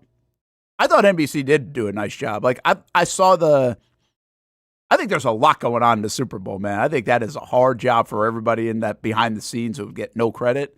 And the way they pulled off, I thought everything in the beginning, which is way too theatrical now, in my opinion, but that's okay. Like the game used to start at 6:24, it now started at 6:41. Yeah, that will tell you how much goes into 6:41. Okay, I meant to keep track of it. So, but there's a lot happening there, and I thought NBC did a terrific job. Like the camera work was great, the pacing of again, very inside the business, but I like this stuff, and I thought it was good. I think it's unbelievable what NBC has going on right now. I mean, to be able to pull off a Super Bowl and an Olympics, and I think they got the NBA All-Star game coming up too, but specifically the Olympics and the Super Bowl with all the people that are involved in that is pretty incredible. Yeah. I heard they're going to make like $2 billion in the next month. Good God. Or bill $2 billion or something like that, but that's what these are worth to them. Right. And then people were talking about Mike Tirico. Yeah. I thought it was a really cool idea to have Tirico do what he did. I didn't notice that until I got home and he was finishing up the Olympic stuff because he's going to go to Italy and host the Olympics. But they did it from the field and made that transition. I thought that was really well done. That was a good idea. I think I saw Trey Wingo say something. I retweeted it like, I don't think people appreciate what he did and blah, blah, blah. And I'm like, well, I can appreciate what he did. Like, I mean, it's not that hard, that part. First of all, Tirico's very talented. And, I mean, this is where I just think it's fun. I think when you're in local TV, you have to do so many things that aren't on a silver platter for you, like that seem just normal. And you're bouncing around, whether you're a news reporter or an anchor or Mike Burrish during a hurricane, for 20 hours. Like Mike Tirico going from the booth calling a Super Bowl, which he's very well prepared for, and then riding the elevator with a police escort down to the field to go host and talk about the Olympics, which he's done homework on for the last 12 months, to me wasn't that difficult. Like, really not that difficult if you've got a good producer in your ear telling you where we're going. Like I think that's a little bit, I didn't want to go there on Twitter, but if I was like talking to Trey Wingo, I'm like, dude, I think people around the country do this all the time in big events and local stuff. And that dude's way more talented than any of us. Mm-hmm. And he's got a lot more help. I think he'll be okay. But I did love the handoff. I thought that was pretty cool, that the way they did it, and I thought NBC did a really good job with the whole production of it. And I just can't. I wish they would give a little bit more love, and I don't know how you do this, and maybe there are articles written on this. The more love to the guys behind the scenes, because the amount of pressure on the guy punching the show, the director and everybody else in the pregame especially, and then at halftime. Once you get into the rhythm of the game, the game's the game. Yeah. I don't even know if they have a different person, Hamby. They might. They might have a different person that actually punches the halftime. I would assume. And they probably do. Like that steps in there. But even if you think about that job, right? If you're the guy that's coming in or gal that's coming in to do that part of it, and maybe switching chairs, I mean, you got 10 minutes of glory here, and you better get it right. Yeah, for real. That whole thing is fascinating. Did you see the trees? The people that were trees? Yeah, I pulled that. I play it already. What's that? I pulled it. I meant to play it already. You know they got like $19 an hour? It's at 1973, I think, it's for 70 hours. And they did 70 hours. Dude, all the memes about this one. This was me in Fortnite trying to get a Vic Roy in 2018.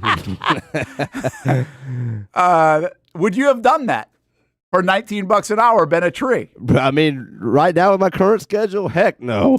But if I was out in California and had some time, I mean, sure. Actually, nah. I would, nah. To be on the field. I mean, but my guess is if you're the tree, you can't see a damn thing going on anyway. Yeah, I saw there's one picture I meant to. This one I could not find. It's some dude who like showed his face for a split second. Oh, really? And somebody took a shot of him. Yeah, I had no idea those were people. No idea. But I can really, and this is like, I've never been into theater and everything that much like Steph was. And so like she actually did some theater even in college, so I would go to it. I'm always impressed by that stuff. The choreographing that goes into it, the behind the scenes. Like they had 7 minutes to roll out what you saw in the halftime. Yeah, I mean, the amount of detail that was in that and to be able to pull it off for the people that are in charge of that. I mean, they work on it for months and months. I get it, but that's your moment. Like, I can appreciate that. I can really appreciate their moment. It was almost as big as Sam Darnold's, you know, in a different way that nobody talks about. But you do appreciate in a spectacle like that to be able to pull it off. I think is pretty cool stuff. Here you go. What's this one? 7 minutes for that. I mean, that's incredible. And how that scene right there, it looked like they had the halftime performance by Bad Bunny in terms of the actual shooting of it and what it looked like you could have spent a month on it shooting a movie. No doubt. You know what I mean? I mean, it's almost amazing. And that was a one-take thing, man, to get through that. That was pretty cool. And a lot of that's one camera shot. That it's a dude who's just following. Yeah, in many respects, maybe it's a little bit easier. But then they had the up-top cam. I thought that was really cool. Yeah. Yeah, just a great production. I thought the production of this was fantastic. And again, this is our kind of deal, but that him following through the roof, the timing that you have to punch that VO up, because that was obviously pre-recorded. Yeah. And then punch right back live at the right time. I feel like that took some practice. Yeah, well, they did that. What was the one they did that with? Gaga? No, was Beyonce at the Thanksgiving? Did she do 2 years ago or something? Yes. And they had done like this whole bit. The car. And then the car, right? Yes. Yeah. I think it was Beyonce because she came out with like the country album. Mm-hmm. Yeah, that's what that was. And so they kind of half pre-recorded. Right. I thought that was with the Gaga. Yeah, just think, man, that button better work. Yeah, man. Well, wasn't it the one that Gaga headlined? What was that? Maybe 8 years ago or something. I was wondering how many times she's been in the Super Bowl now. Is that just her second? I don't know, but she was like was it a zip line or something like that? I think you're right. Remember when she fell like purposely? Was that Katy Perry? I think it was Gaga. I don't know. Purposely fell off the thing. I don't know. I don't know. It's amazing. It's really what they pull off in real time. And I'm sure there are mistakes made. That's the beauty of our business. There are mistakes that get made and nobody really knows. Yeah. Except you know, and you feel like everybody knows. There was one shaky camera because I remember like he must have got bumped. Oh, yeah. And it kind of felt like it shook real quick, but he must have got bumped with all the stuff going on. They're probably in a pretty small space. Yeah. And that's what it looked like. And like it didn't matter. Delphonic said that was Gaga. How do you guys remember this stuff? Was I there for that one? I don't know. That's the other thing. If you're there, it's totally different than watching it. Oh, I wonder how it probably sucks. Oh, yeah, it's not. I mean, it's not bad. You can feel the energy, so the energy's cool. But watching it unfold is... Because it's not for you. It's not. It's not for anybody there. I mean, most of the Super Bowl stuff isn't for anybody there. You can't see as many replays. You can't see as many commercials. The halftime show isn't as good. Replays? Well, you get way more replays in a TV broadcast than you're going to get inside a stadium, you know? Right. I thought you were saying for some reason they had less than just the Super Bowl. But no, you know, who, by the way, I thought that might have been a catch by Cooper Kupp. That was unbelievable. No. But you wouldn't see both angles of that inside a stadium, maybe. Sure. I mean, you might, but you might not. Yeah. So that's every game. And that's every game. Yeah. That's where watching again, ever have a chance to go to the Super Bowl? Go to a Super Bowl. Say I went to a Super Bowl. After one, go back home. Stay home. That's the advice. That's my advice. And like I saw Prisco say something like he's been to 37 of them. I was like, and he's like, it never gets old. And I was like, yeah, it does. Like it does. That's the one thing where you're actually the old and Prisco's not. Yeah.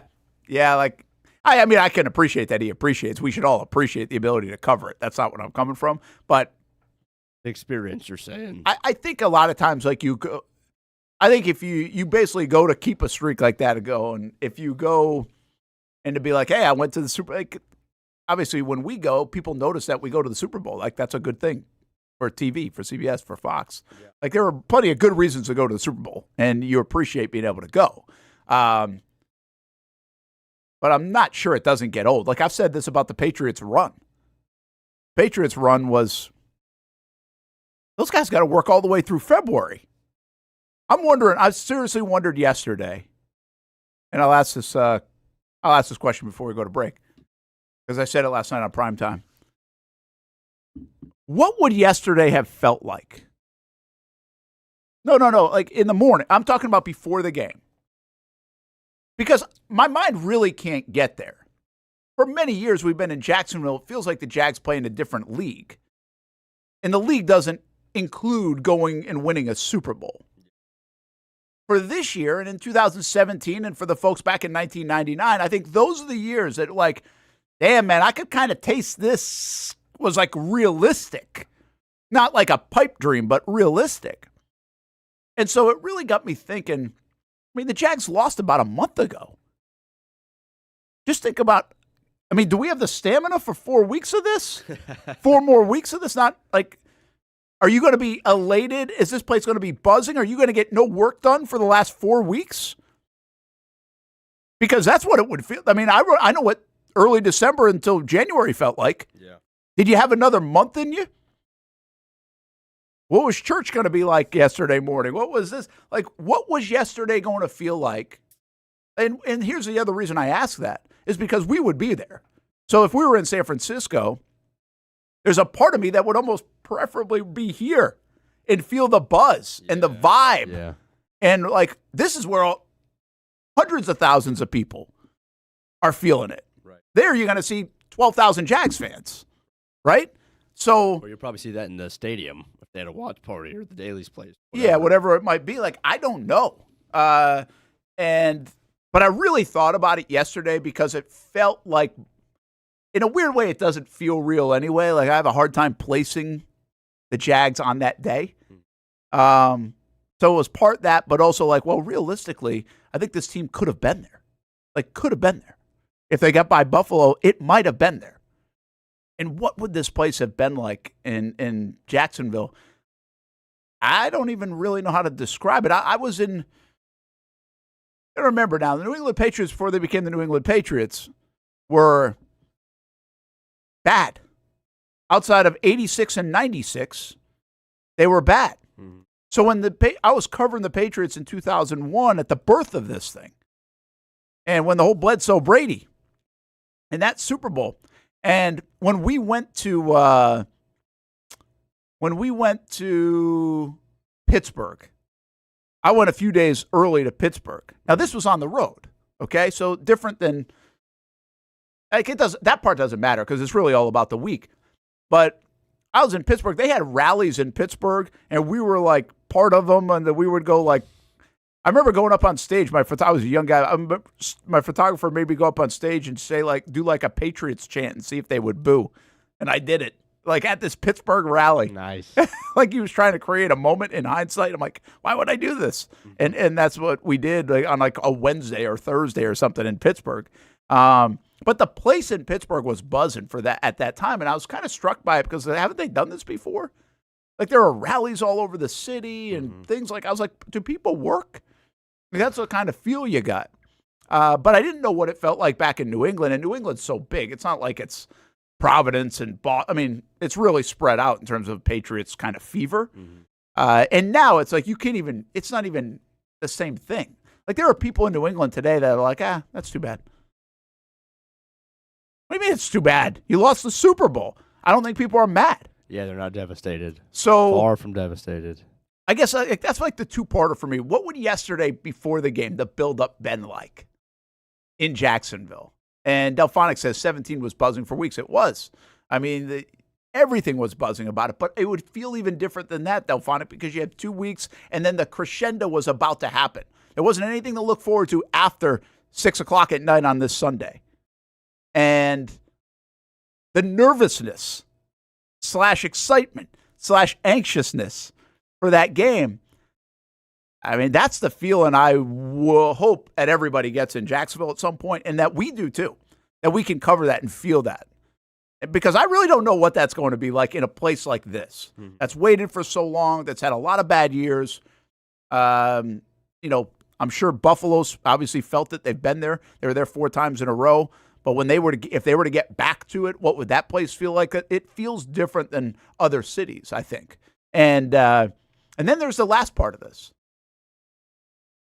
Like, if the Jags make the Super Bowl, is it okay just to make the Super Bowl?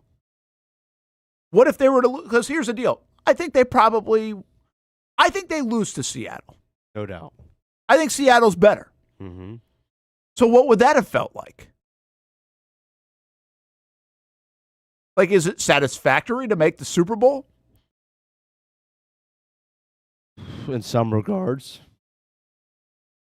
Are we pissed this morning? Yes. We are. Devastated. Devastated. I think so. The day after?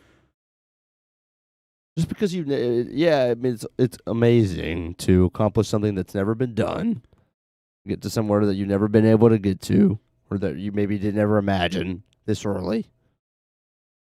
But if you don't capitalize on it and win, then you could sit around and be like, well, we'll be back next year. People, like, those don't come into play the next morning. You don't see. I think they're already there in New England. Like, I can just feel. Yeah, Brent, but that's different. They've been there so many times in the last 10 years. Yeah. 15, 20 years. Different for a team that's never gone. Yeah, Glenn, I don't know what Glenn from Florida is saying here. Like, it's like going to the Final Four and lose in the championship game. Like, I guess that's kind of my thought. When you make the Final Four, it's a big deal. I'll tell you this, Providence Friars made the Final Four. It was unbelievable. It doesn't matter they lost in the Final Four. They made the Final Four. I think if you make the Super Bowl, it feels so good for those 2 weeks. The hope, the excitement, but it's like if you lose in the Super Bowl, it's like, I'm not sure we're going to get back. And see, now New England, you're right. They've been a record amount of time, so it's a little bit of different feel. I thought this moment was so big for Sam Darnold because, quite frankly, I'm not sure he's ever getting back there again. Yeah. Like, I thought it was that big for Sam Darnold. I agree. I have Drake May, by the way, second year. We just did this last week with Joe Burrow. I rooted for a guy who's a big guy, other than Larry Bird, that I've liked probably more than any other athlete, is Dan Marino. Mm-hmm. And, I mean, Dan Marino everything growing up as a kid. The reason why I saw him in the Super Bowl when I was like 6 or 7 years old. Never made it back. Like, I think we have that in our mind. I think we're aware of that. I think we know it's so damn hard. Impossible. Lamar Jackson's been unbelievable. Doesn't get there. Aaron Rodgers so good he's won 1. Brett Favre won 1. What Mahomes and Brady do that's not real life. Right. You know? So what Jalen Hurts even did to go and then get back and win it. Not real life for so many. So I think we would have the understanding that was unbelievable that they got back. There'd be a segment of people that'd be like, hey, this is the start of something. They'll get back again. Not me. And then I think there would also be the reality at some point, like, that might have been it. That might have been the chance. When you go, and if you don't win it, it was a hell of a ride. Get it. Like, I'll sign up for that. That's satisfactory to some degree to make it to a Super Bowl. But I feel like the losing of it, maybe more than any other sport, but the World Series has this to me too. I mean, I grew up a Red Sox fan. In '86, making it to the World Series is not good enough. In fact, devastating. You know what I mean? I feel like there's no solace in going to the World Series. And losing. Yes. Not near as much as going to the Final Four or getting to the Super Bowl. You made it to the World Series. Lose? Next. Yeah, I don't. Yeah, it's I don't know. I don't know if every fan base is the same way when it comes to this. Like when Tampa went to the World Series, we're like, that was really awesome.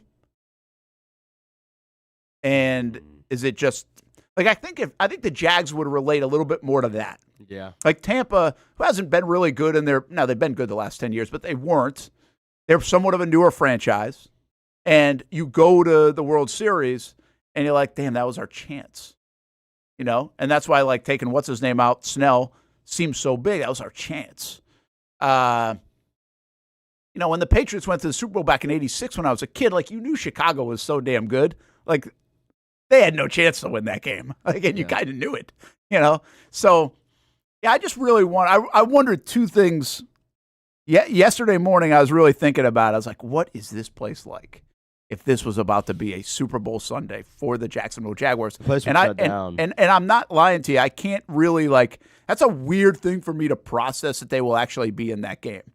And I hope the hell they are. It's just really hard to get the reality of them being in that game in my mind. And some of that's because the season ended a month ago for them. As great as this season was, as well as they were playing, as good as I thought they were, it still ended a month ago. Yeah. So I can't even imagine like the last month in general, especially the last 2 weeks, because we've done the AFC Championship thing before. We've been to that far to see it. And then the other thought was, what would this place be like today if they had lost to Seattle? If they made it? Oh, that was so much fun, all this stuff. And then they lost. Let me say this, Brent. 25 million people didn't show up to work today, according to reports. Is that what it is? 20 million of those already had scheduled PTO. 5 million are calling in sick this morning. Huh. In Jacksonville. If they had been in the Super Bowl and lost to Seattle, you couldn't even get a coffee in this city. The whole place would be shut down. I do think, by the way, I do think the local markets kind of shut down. I think that's different than like the country and the world when people talk about this kind of thing. 95% of people are still in bed. Yeah, absolutely. Yeah, and I think people know that. I think workplaces know that. I think workplaces are like, yeah, we'll see you Tuesday, for the most part. Obviously, our work doesn't work. Oh, wait, but hey, next year, is that right? It's Valentine's Day and the President's Day? It is actually. The calendar moves back. Delphonic was 15 minutes late. Yep. I respect that, Delphonic. What I didn't go back and look is why is that? Why is it a week later? What's pushing it back? I don't know. And so it will actually, you'll get that taste. You'll get a Valentine's Day with a President's Day follow, which is the holiday, so they'll have the day off. And the NFL will get a taste of this. And when they get a taste of this, or the world gets a taste of this, will we actually implement it? Yeah.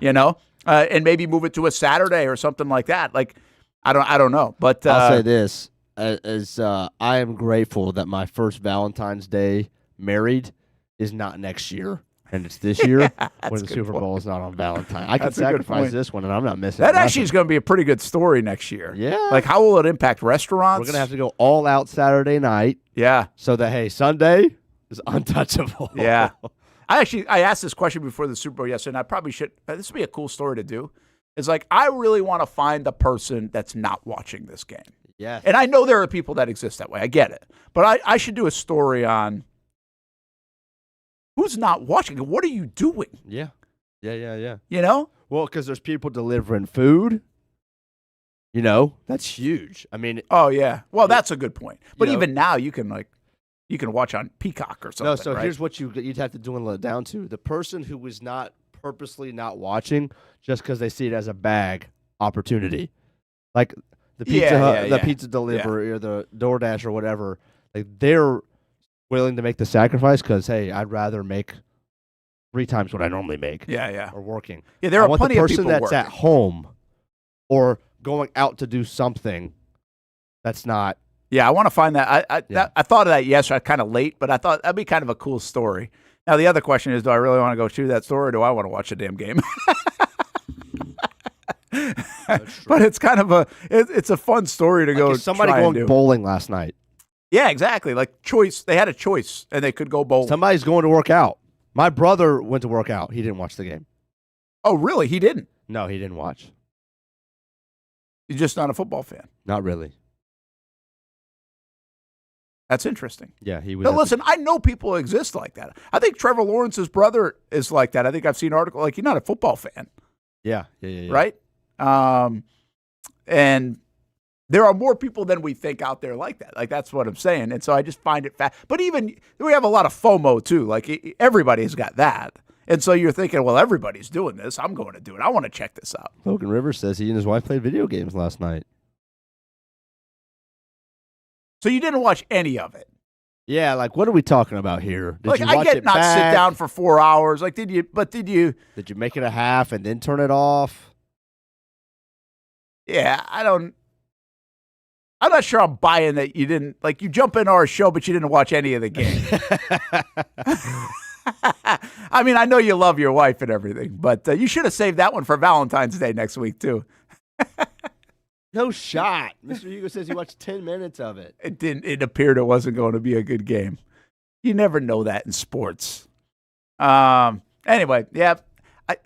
Listen, that's pretty wild that you didn't watch a single one. Now, I will tell you this. Part of the reason I asked, I wasn't excited about the game at all. Like, it could have been for me a day that if I had something else going on, I could have not watched it. I wasn't excited about the game. I really wasn't. I'll tell you why. And I don't know what that means. It's a weird thing, mm-hmm. but I don't really get overly excited about a lot of games. But, I mean, obviously I'm going to watch the game. We watch a lot of games. It takes a lot for me to get excited about a game now, like hours and days in advance. You know why? The one reason, because I'm not missing it. Of course you can't miss it. Well, we can't miss it for what we do. But I didn't tune in until 6:15. I'll tell you that. I didn't watch any of the pregame stuff. Well, I was the same way. I actually missed the first couple plays of the game, watching back. The reason I was actually excited for the game was because I was really confident in my bets. Oh, yeah. And boy, we're going to break that down. This is, you know what I appreciate about Hamby? Hamby's like, dude, we got to go to a break. And so he's trying to get me there. Yep. So here we are. We got to go to a break. I know we've only hit like one break in an hour, 45 minutes. Super Bowl Monday, baby. We showed up to work. Yeah, the game wasn't good, but we're having fun anyway. That's right. We'll be back. Brent and Austen Show, Action Sports Jax 24/7 Network. CGC Water Treatment and Plumbing is taking their 75-plus years of expertise and expanding to CGC Home Services. Water treatment and plumbing is still a big part of what they do, and now they can do even more for you. Home services like kitchen and bathroom remodeling, showers, sinks, faucets, toilet repair, backflow testing, and the list keeps going. Find all they can do at cgchomeservices.com or give them a call, 904-298-7052. It's a new look and a new name with the same expertise. They've been serving homes like yours since 1946. CGC Home Services, right here in Jacksonville, off St. John's Bluff Road, 904-298-7052. And visit cgchomeservices.com. Florida license number CFC 1432579. We've been telling you about the Action Sports Jax 24/7 network for over a year now. How to find it, what to see. Simply put, it's TV online. Local sports content all day, every day. Just like this. Did you always want to make history? Like, think that big, or just say, hey, I want to play in the NFL? I always say I wanted to play in the NFL. Cuts it back to her left side, takes a shot, and into the back of the net. Oh, what a pass. Oh, my goodness. What a pass. Say he doesn't make a tackle, you still feel like his presence is felt in every single play. I did have a sense that they wanted to be bold, that they wanted to make a splash.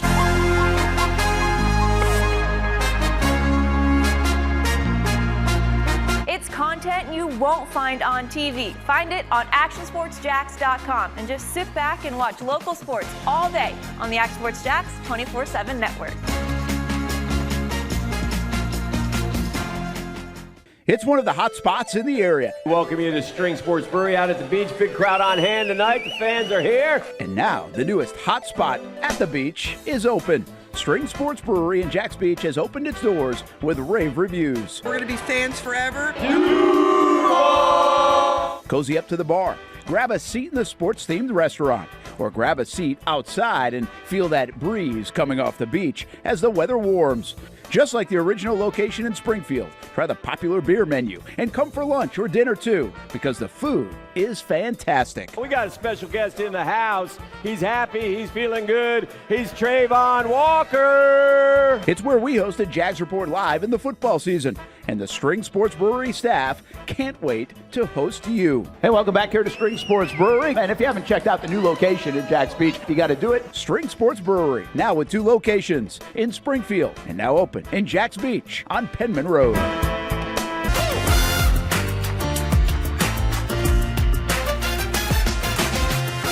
Empower a future, inspire a dream. It's a bold but simple mission for the Jacksonville Police Athletic League known as Jax PAL. Help the next generation of kids in Jacksonville shape a brighter future. Their after-school programs, teenage leadership programs. There's community outreach. This has been just an awesome opportunity to be out here with my colleagues and do something good for the community. It's really been an interesting opportunity to just see everybody work together in a way that we don't normally in the office. And there's sports.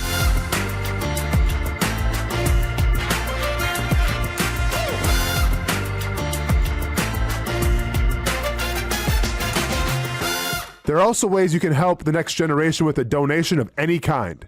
Just visit jaxpal.org to get more information. Empower a future, inspire a dream with Jax PAL.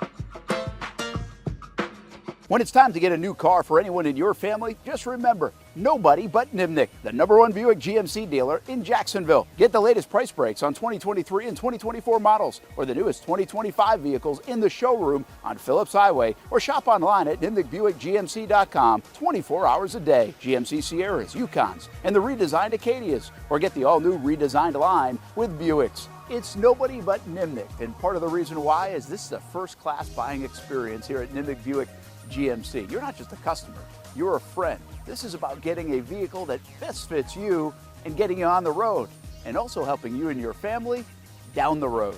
Nimnick has a treating you right guarantee, courtesy, respect, fairness. And most Buicks, GMCs, and Jacksonville's only Car Bravo dealer, nobody but Nimnick. Who has put in the most years and stands behind a better experience?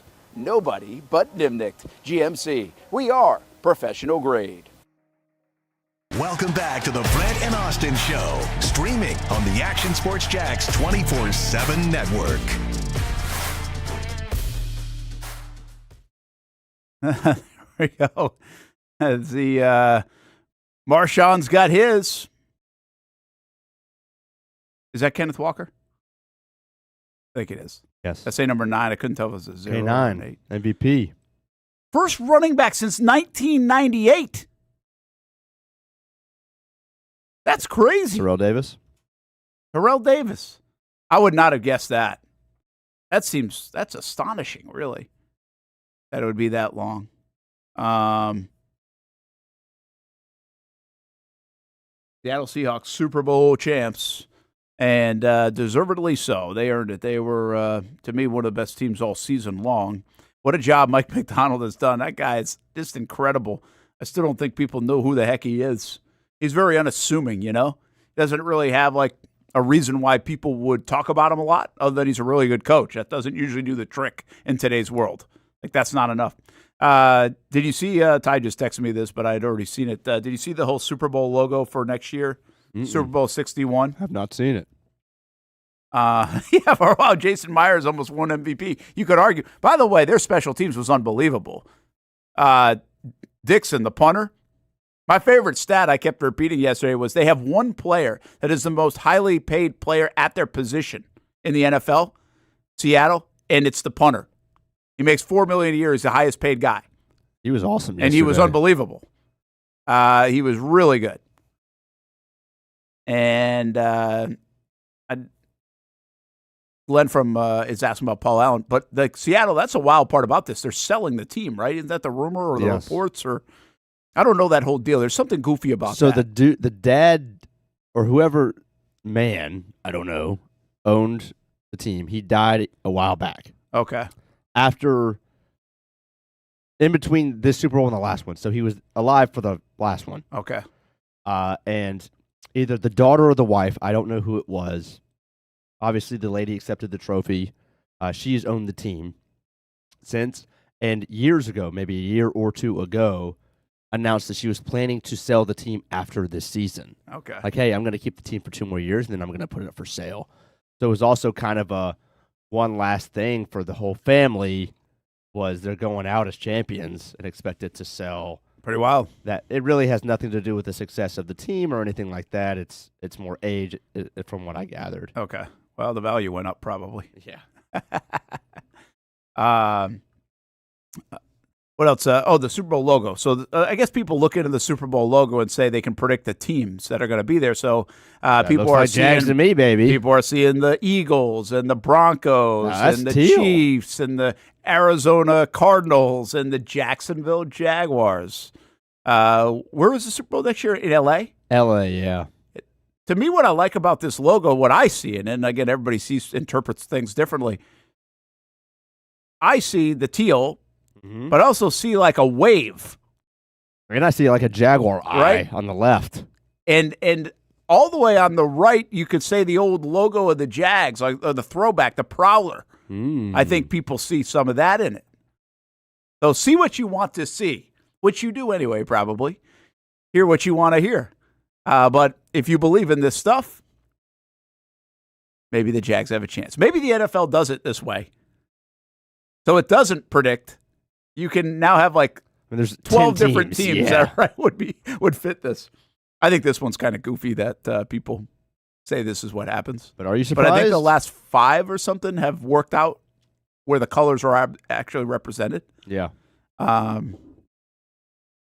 Super Bowl 61. The Jags I saw plus 2,000 odds. Wrinkle. To win the Super Bowl. Speaking of. How do you really feel about the Jags? Like, really feel? Really, really, really feel? Like, I just told you, I said, I have a hard time envisioning the Jags in the Super Bowl. It's just a weird jump for me to get to. I'm not saying they can't do it. Obviously, we would love for it to happen around here. It's just a really hard thing for me to visualize. But should we start visualizing that? Have they arrived? One of the questions I asked was, have Liam Cohen and Trevor Lawrence arrived as a tandem? And if they've arrived as a tandem, I thought they got star treatment last week at the Super Bowl. At NFL Honors, they were a part of these big awards. There was a lot of respect for what Liam did, obviously, second in the voting. Does that mean they have arrived? And listen, I thought this in 2022 with Doug Peterson and Trevor as well. We asked the question. But if the Jags have arrived, then why not think about the Super Bowl? Like, realistically, do you think the Jags got breaks this year? Do you think the Jags were fortunate this year? Or do you think the Jags were just really good this year? Yeah, first of all, the schedule will maybe get a tick harder, but I actually thought the schedule this year was pretty tough for the Jags. Yeah, I think it will get a tick harder. I think it's very possible, Brent. Right after the week after the Jags lost, I think we kind of came to a consensus, at least you and I did. It's very possible that the Jags win 10 games next year and are better. That's what I say, too. Or make a better run, right? Yeah. At the end of the day, at the end of the year, you're better. Delphonic, first of all, they went 13-4. With a tough schedule, you can't envision us going to the Super Bowl. Listen, it's not the idea. If you take the Jags logo off, I can envision this team going to the Super Bowl. It's really hard for me to get a place where the Jacksonville Jaguars or like the Cleveland Browns are in the Super Bowl. Brent, I think the Jags have been way more of that. Take the logo away. Like, take the logo away. And it's also, there's no reason the Jags shouldn't be better in a year or two under the system. And I think it's also about the other teams. I mean, the Bills, yeah, that's Josh Allen, but you have no idea what's going to happen when there's a new coach in place. You just don't. So, I mean, there's a certain floor that you should expect as long as Josh Allen's a quarterback there. But, are they going to be a big-time contender next year? Maybe not. The Patriots, with their first-place schedule, they could win 9 games next year, Brent. I know they have a lot of money to spend. No doubt. But they could be a 9-7 team. Or excuse me, a 9-8 team with the 17 games. The Ravens, who knows? You have a new coach. So there's so much new. I mean, obviously, in the division, you have the Texans and there's C.J. Stroud. I mean, is anybody around here buying stock in C.J. Stroud? No. Yeah. And then you look in the West. I mean, Bo Nix, they could win 10 games next year. And, and they're playing on the road in week 1. They could be a first-round exit. And then, you would expect that the Chiefs would be back. in some capacity. But on February, whatever it is, like, are you going to say that the Chiefs scare you? And that's going to be the reason why you can't see the Jaguars in this Super Bowl next year? I'm not. I don't care about Pat Mahomes on February 9th, 2026. I don't care about the Chiefs. I don't care about the Chargers. Of course not. I don't care about the Broncos. You already beat them. They're going to lose people. How much do you care about Houston? As long as TJ Stroud is quarterback, I'm all set. So here's the thing. I have three. Now that the season's over, and if you really put it in this context, where are the Jags going? I have three things that I feel I need to see the box checked. Okay. And hopefully I remember them. One is, I'm going to start this off. This is where it begins. Mm-hmm. So the Jags are going to make a series of moves again. Last year, their series of moves really worked out well for the most part, but they're going to make a series of moves. And are those series of moves going to make you a better football team? Like, where can you get better? We think the Jags offense is pretty good. We think they have younger players across the board on this football team that are ascending football players. Mm-hmm. We also believe that they can get better in their secondary, can get better on their defensive front, depth-wise and front line on the defensive tackle spot. And they're going to probably have to replace a guy like Devin Lloyd. So acquisition-wise, personnel-wise, can you get better than you already are? How many blue-chip guys do you have? Can you find more? Like, special teams is good. Right. Their defense was good, but we also would say as their defense underachieved 2 years ago, their defense might have overachieved a little bit this year. Yeah. And maybe played up above their pay grade. Before you get to number two, I know that sounds like an elementary principle. Can we get better? Can the Jags get better? I think that's an actual challenge. That's not a guarantee. Because there's a chance. I mean, Brent, there's an idea that if Devin Lloyd goes, right, you make another change here or there or whatever. If you could just be the exact same, at least like if they could grade it, off-season grade it, we just want to be the exact same and then trust that year two in the system will be what carries, what elevates. Like that could be their strategy if they don't want to overspend or they don't want to be ultra aggressive or they like what they have or what. Like, we could be sitting here come August saying the talent is not better. That the front office is telling us, based off of their acquisitions and their moves and whatever they do, that they are trusting that it's the year two in the system that's going to be the difference this year. Here's the fan base, would you be okay with that? Would you be satisfied as a fan if it's Ventrell Miller and it's the two backs in the backfield? And they didn't want to overspend, and that's what they do. Yeah, it's a good question because here we have actually recent history on this. 22-23 was essentially a run it back. And people didn't like that. In the offseason, they were mad about that. Now, they weren't mad about it when it was 8-3 and playing for the number one seed on a Monday night football game, right? Certainly I mean, they weren't. And then injuries came, and then the people that were mad about running it back, it became, oh, you just ran it back. I don't know about that because, quite frankly, the Jags were in the pole position. I thought there were more intangible things that the Jags didn't have right that year that didn't allow for that team to continue on, along with the actual reality of the injuries that took place. So, yeah, I don't think you want to just run this one back, Hamby, to your point, because what I would say is I think the Jags got a lot out of that offense in the second half of the year. They were averaging like 30-something points a game. Can they do better than 30 points a game? Like, how much? Where's the ceiling? I mean, maybe you can, but to hope that they're going to score more than 30 points a game like they did in the second half of the year, that might be fool's gold. Are they going to get 32 turnovers? Probably not. Are they going to set a franchise record for 22 interceptions? Probably not. Are they going to have a guy have a season like Devin Lloyd? Probably not. So that's where I think, like, how do you offset that? Sure. Because what happened 2017 to 18, what we have to remember, injuries happen. Blake Bortles didn't play as well. But what we fell in love with, and I think we made the mistake of, is that this defense was just going to do it again. Sure. That defense had scored a ton of points. They had sacked the heck out of everybody. They had got big turnovers. They were the playmakers. It was almost impossible for them to do what they did in a repeat fashion. So I just think we have to say, okay, what's realistic that they can duplicate? Can Trevor play like he did for 16 games? Yeah, I think so. But that doesn't also mean that you're going to score 33 points, whatever they were averaging. It was like 32 and a half a game they were averaging over that stretch.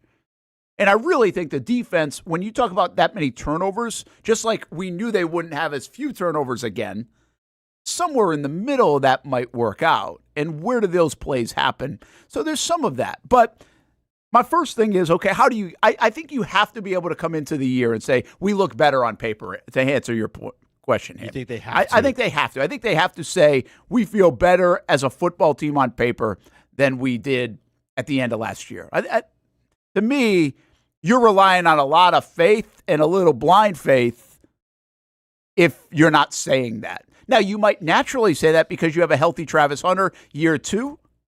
You have a Tootin year 2. You have some of these young players that showed some stuff. You have a Brian Thomas Jr. who you think is going to be better than he was last year. Like, you can do some of that.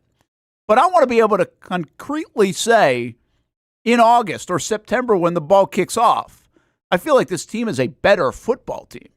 And that's the job of Gladstone, Maselli, and Cohen right now. But I'm telling you, it's going to have to be incremental. I mean, you can't just... Oh, no, it doesn't have to be. It's not going to be huge. It's not going to be huge. But do you think Seattle went 10-7 last year?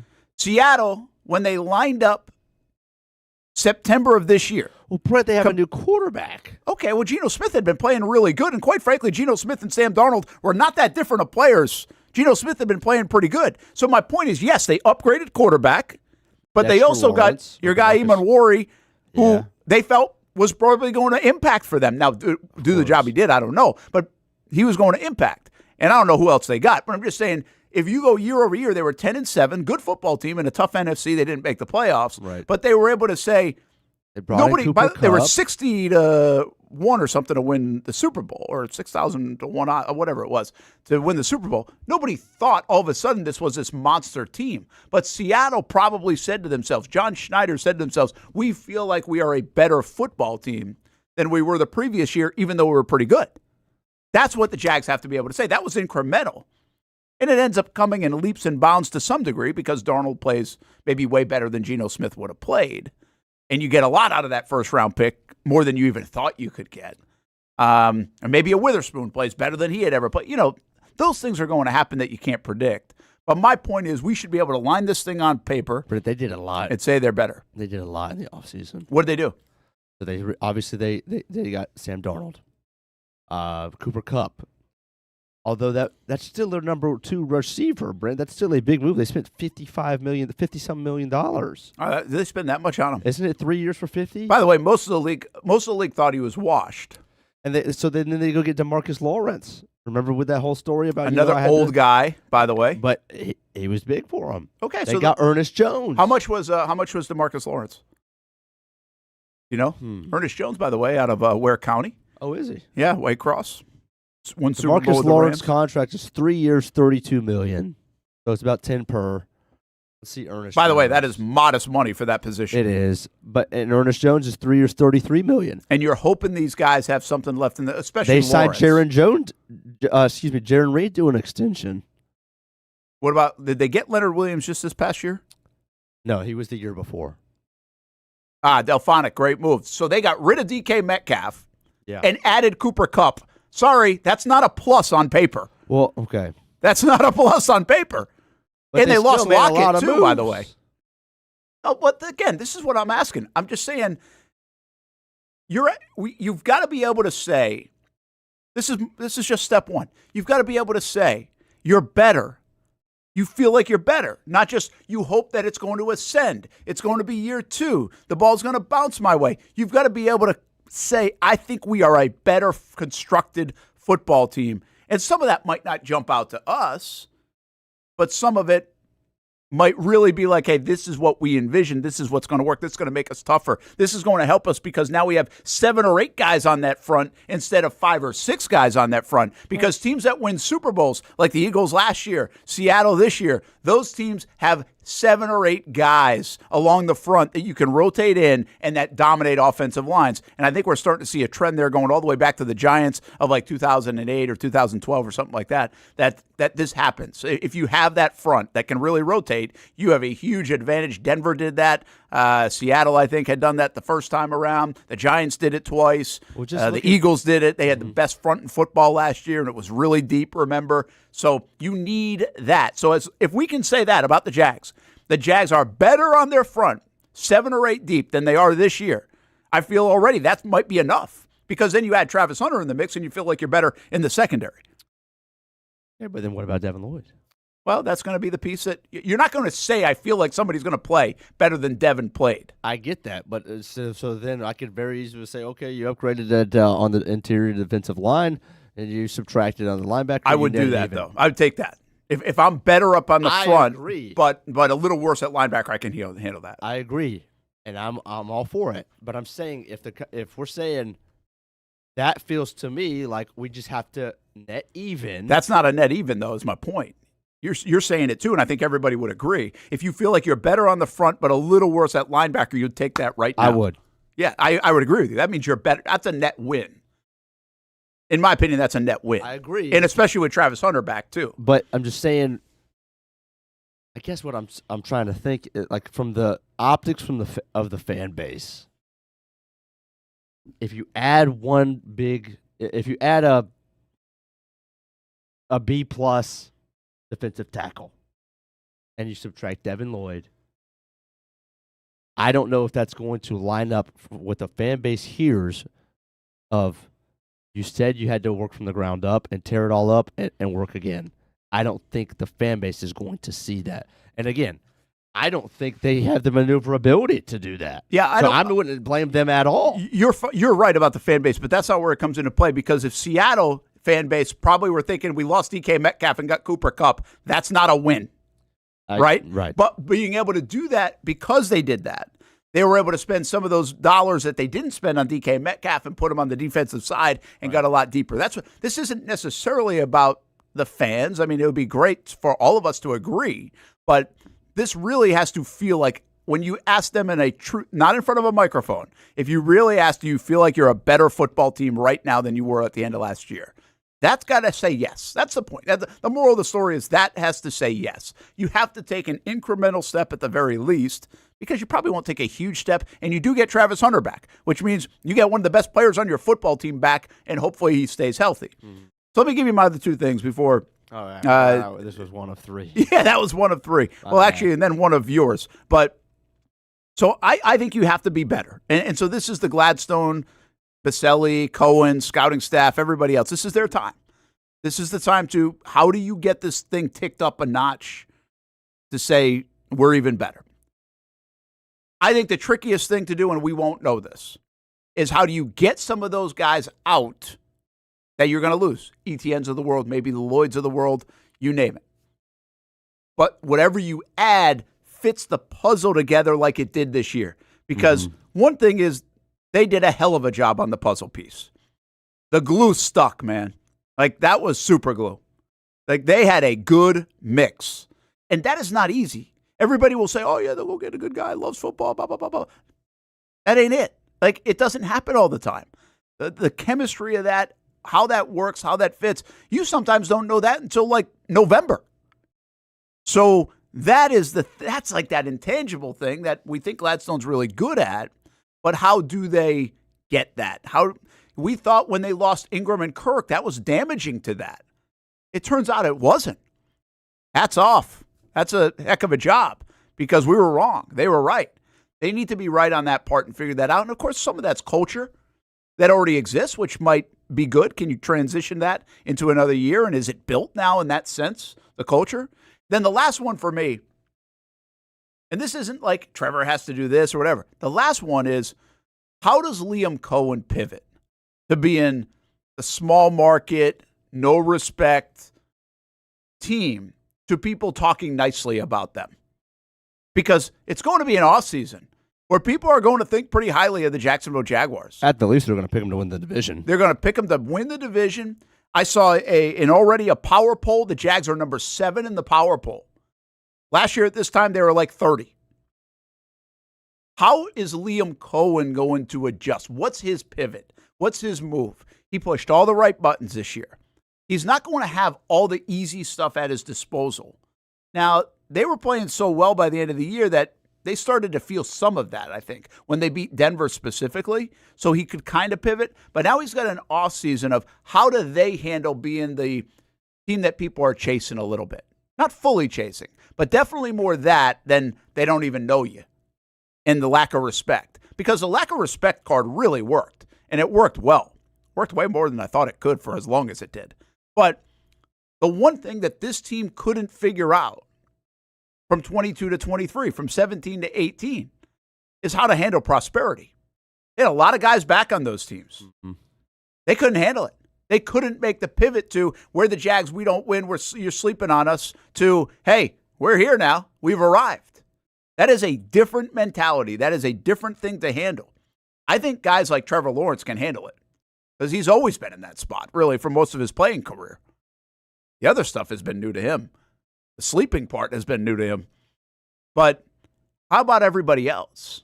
How do they handle people coming after them a little bit and the expectations and not getting caught up with it and everything else? So I think that's a real deal thing. For me, those are three major questions, and it's really got to do with the front office more than anything. How do you make this team incrementally better? I like that word Hamby used. How do you find the pieces that fit so nicely? Because if you hear Seattle, they fit really well together. Like if you hear the comments coming out of there, like Mike McDonald doesn't necessarily think they're the best team ever assembled. You don't get that vibe. But they were a really good team. And obviously we know in sports you got to be a pretty damn good team and the chemistry has to work for it to usually win big. And then lastly, I think, how does Cohen pivot? This to me would allow him to, you start talking about him if he's successful in this, as a hell of a coach. We already think he's a star in the making, but I think this is where you hit a different kind of stratosphere as a coach. If you can pivot from nobody believes in us to, oh, people are coming for us. And that's what he's going to have to do. Can he do it successfully? Those are three huge things I think that will take place beyond the find the running back, replace Devin Lloyd, get the defensive tackle. How will Travis Hunter play? It's year 2 in the system for Trevor Lawrence. Like, those are all natural things. But I think there are three real big bullet points here that if you think the Jags can make it to the Super Bowl, if you think they are a Super Bowl caliber team, those things have to be checked off, in my opinion. We will see if they can do it. Brent and Austen Show, Action Sports Jax 24/7 Network. By the way, I got push-ups in and squats in the break. We're 2 for 2. 2 for 2. And we got to go do them right now. Hey, shout out to Donovan Maslin. The Jaguars sent him to the Super Bowl as state championship head coach of the Reigns Vikings. And he sent us these pictures last night from San Francisco. Hope he had a heck of a time. Very cool thing the Jaguars have done with the high school sports in the area. They've sent a coach, I think the last handful of years now, to the Super Bowl. And Donovan Maslin, a big part of it, well earned after leading the Reigns Vikings to a state championship.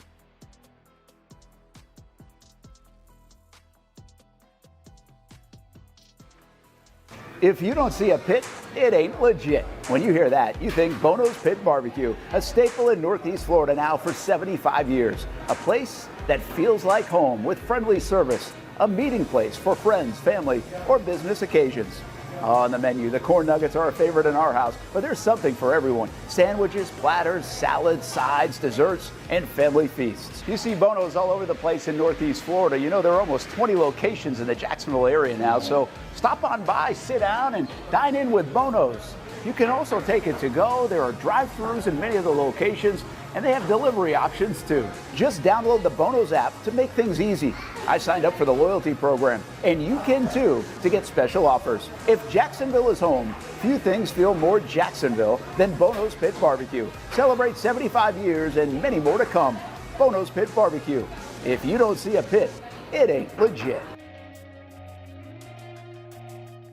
Hi, I'm Greg Mackey from Cycles of Jacksonville. Whether you're looking for a side-by-side, ATV, motorcycle, or scooter, Honda has what you need. The Honda Talon. Ultimate performance meets family-friendly fun. Prices starting at $363 a month. Or the sporty Honda CBR 650 starting at an affordable $204 a month. Stop by and choose your adventure from a full line of Honda products. Only at Cycles of Jacksonville on Atlantic Boulevard. Family owned and operated since 1983. Hello, I'm Kenny Lay of Kenny Lay & Associates. Since 2003, our firm has fought exclusively for the rights of men in family law. Divorce, modification of child support, alimony, custody, and more, all for men. A father is vitally important to a child's life, and being a man is not a reason to pay more in child support or alimony. I'm a single father. I get it. If you have a divorce or other family law issue, contact Kenny Lay and Associates at divorcemenonly.com.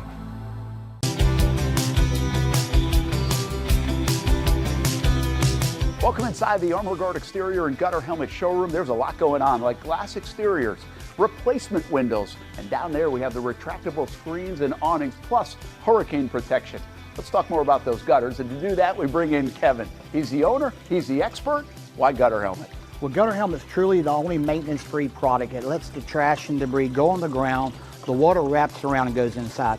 Unlike filters, they sit on top of the gutters, and the trash and debris build up on top of filters, which requires maintenance.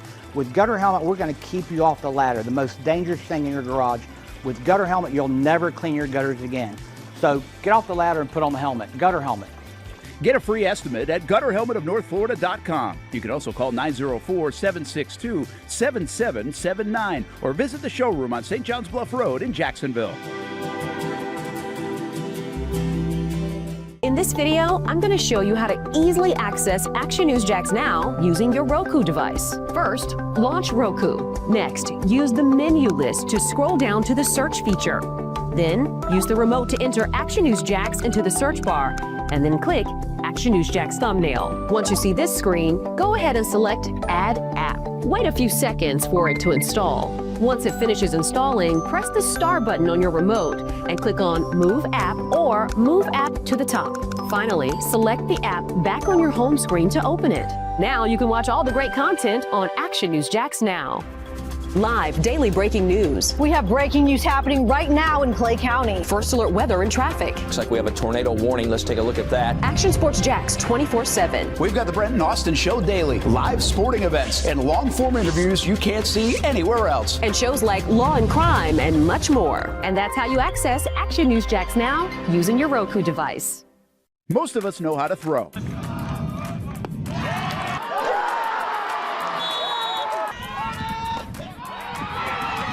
But you need to know what to throw. I'm not talking about footballs, baseballs, softballs. We're talking about those items you need to recycle. Republic Services explains it easy. Recycling simplified. 1. Know what to throw. When in doubt, throw it out. 2. Empty, clean, and dry those materials. It takes an extra minute, but it makes a big difference. And 3. Don't bag it. This makes the recycling process faster and more efficient. This is a look at the Republic Services North Florida Recycling Center. You can make this process even more efficient. By utilizing those 3 steps, Republic Services can help you become a better recycler in your home. Learn more at recyclingsimplified.com. Welcome back to the Brent and Austen Show, streaming on the Action Sports Jax 24/7 network.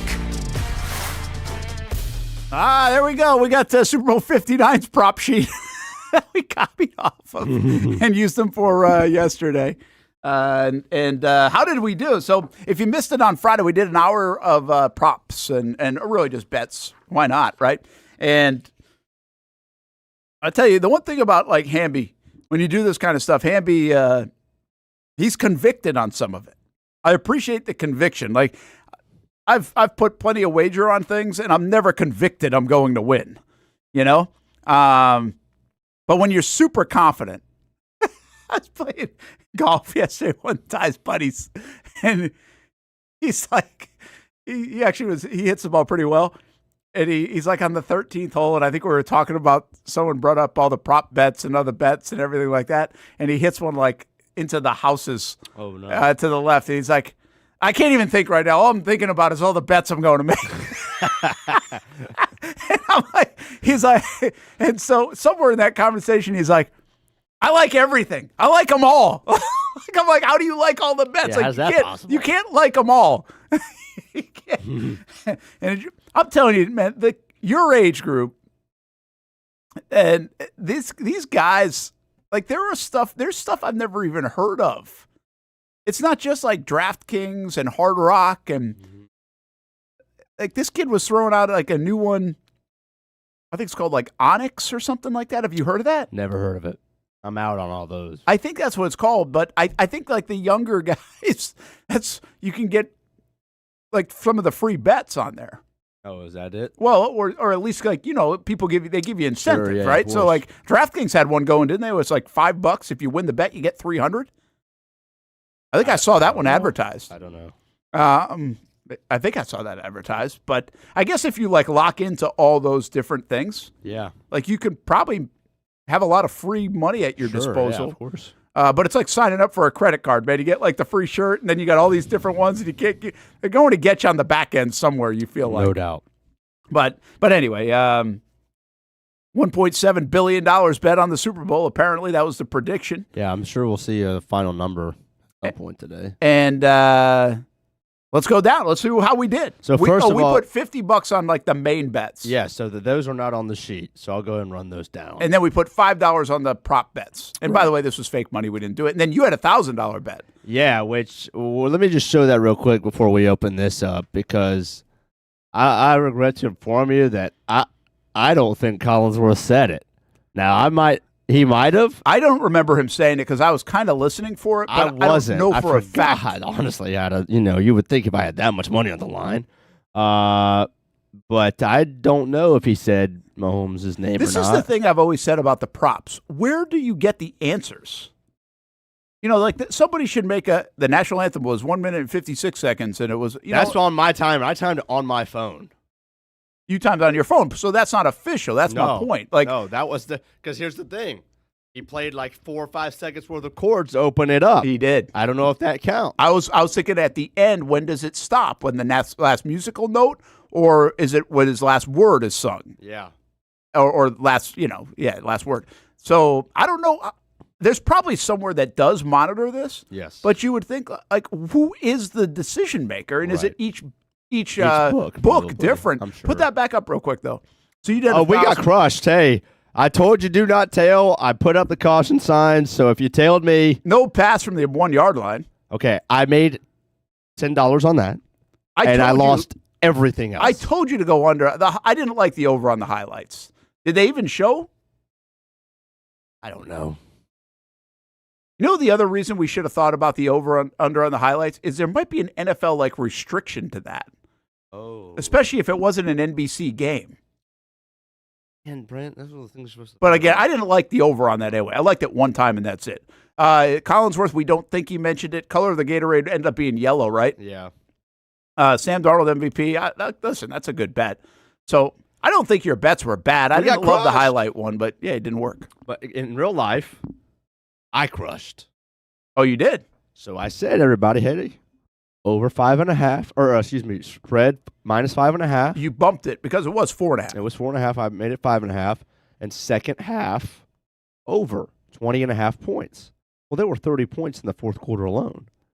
So I had that rather largely. And I also did this. I did the same two things, but I added on the first half under and fourth quarter specific over 13 points. Good move. So I pretty much swept that. Good move. And ended up paying for, a lot of my losses over the whole season. Really? So you did pretty well. I did well. The second half, the first half under, and I really it gives me a headache. I told you, it's like Christmas shopping, man. It's like, there's too much going on. After a half hour, I just tune out. And there's so much that you could bet on in that game that I just didn't even look at it. Yeah. I was just like, I'm not even spending my time doing this. But I do think the under first half, what we talked about the other day, and the over second half made just a lot of sense. If you watch all the playoff games in college and in the NFL, it tracked that way. And this game lived right up to it. Now, I didn't know we were going to get that kind of fourth quarter, the way the game was going. Yeah, but the fourth quarters have been very high scoring in the whole last couple of months. Because it was playoffs. even a smaller bet that I did that I brought the total over-under down to 40, which hit. But the actual over-under was at 45. 45.5. And by the way, they returned. Kenneth Walker had a touchdown. Right. Would have gone over. They pulled it back on a holding. Yeah. And so, I mean, it almost went over. Yeah. I actually liked the over in that game, too, because I thought it would kind of like go against what people were thinking. But for three quarters, if you had the under, you could breathe easy. And then all of a sudden, you started thinking late in that game. Yeah. All right, so our 10 bets, we did better than our record. We were a lot more right than our record indicates. So we had Seahawks winning the game by the spread. We had the over, so that was an L. Yep. We had Darnold's over passing and JSN's over receiving. So just like Austen said, if that one pass gets completed. Oh, yeah, good point. We hit both of those. Yeah. We missed both. We had Mays over, which hit. My most confidence bet, 2 bets of the whole thing, other than the spread, were Kenneth Walker's over receiving. That hit. And then Shaheed's under 4.5 rushing yards. You were right on. Tackled for 5, a loss of 5, which was a lock. Here's the interesting one. Drake May at one time had gone over and then finished under. Oh, is that what happened? So that ended up being an L. Wow. He should have run more, too. Like, you got to run more in that game, man. I thought he should have. Hey, one you missed out on, we had Seattle and over second-half points. So -5.5 and 20.5. I put down on our thing as a parlay. That was a big win. Oh, okay, yeah. That was a $50 to win 155. Beautiful. So then we finished with $105, pretty much. Okay. Because we also hit Sam Darnold's over 2.5 or 2 rushing attempts. We did, yeah. I should have gone with Borregales. I told you, Myers. I told you, Myers. That was bad. So, I mean, look. That feels like you hate that one, right? Because he hits 5 of them. Seriously. The only 2 that we were like really off on, which, I mean, it was the over-under being at 45, which was only 3 points away. Yeah. And Borregales. Yeah, not bad. So then we got the props. I don't even know if we have full answers on these. I think that we do. Yeah, I had us doing 21 of these. I'm going to run them down. All right, go. Coinbase, we said tails. That was an L. The winner will defer. That was a dub. Anthem, I took the over. I took the under. And it was under. Yeah. 156 by my count. Will Singer flubbed the lyrics? No. So that was a dub. So I'm 2-2. You're 3-1. Super Bowl winner Seahawks, we said winning margin. Or we just canceled that out. Yeah, we said the over. Total points scored, or the spread, excuse me, I should have said. Game goes to overtime, no, so that dub. And then we said the fourth quarter will be the highest scoring. That was correct. We said Sam Darnold MVP. That was no. MVP position, obviously, so we said quarterback. That was a no. First touchdown scorer, we said Cup as a long shot. That was no. That's 0-3 in that last 3. And then first touchdown method pass, we got that one. Got it. And we got the defensive or special teams touchdown. I like that one. Called. Halftime show. We said Titi Me Preguntó would be the first song, and it was. I didn't know that's what the song was, but I'm glad I knew it right away because I had listened to it. -125, by the way. We took the heavy favorite there. Yeah. How about this one? I didn't know, yes or no, over 8 songs. Under. It was under? It was, I think, 7. Was it? Yeah. Surprise guest appearance. That was a lock, so yes. Wardrobe change during the show. No. No. Yeah. We said absolutely. Yeah. I don't know the answers for any of the commercials. Oh, so first commercial category was food. I don't think it was. I have no idea. I don't think it was. I skipped that. Celebrity in first commercial, no idea. Movie trailer. Here's the one. Yes, there was. There was, but it was before the game. Does that count on the prop? Ooh. Because it was right before kickoff. They had a movie trailer. It was for Scream, I think it was. And I thought there was 2 then. Oh, maybe there was another one? I think so. Well, then we probably got it. I think that's that Brad Pitt one that Austin was talking about. Announcers mentioned Mahomes. We're not sure. Gatorade shower color. We said blue. Or I I said blue, yeah.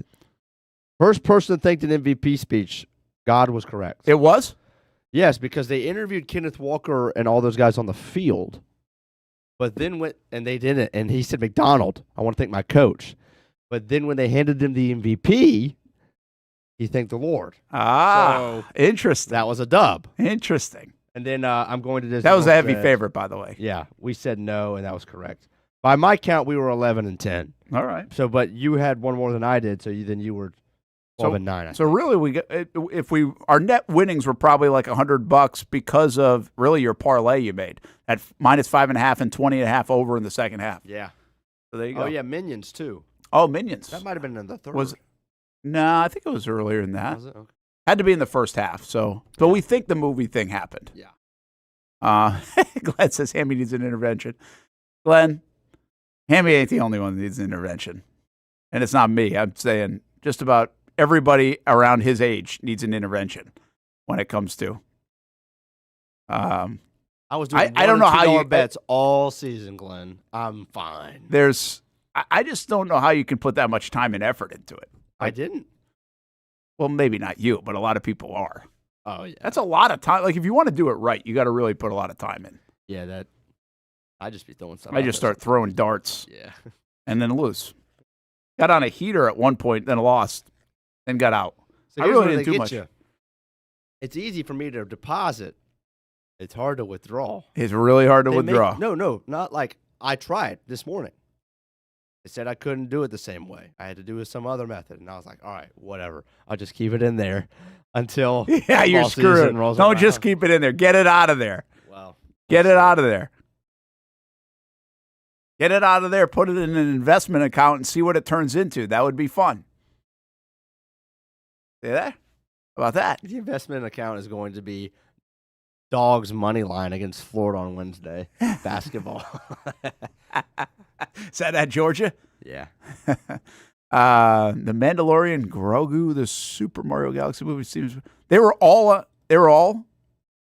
trailered in the Super Bowl. Boy, a lot. I didn't know that many movies got trailered in the Super Bowl.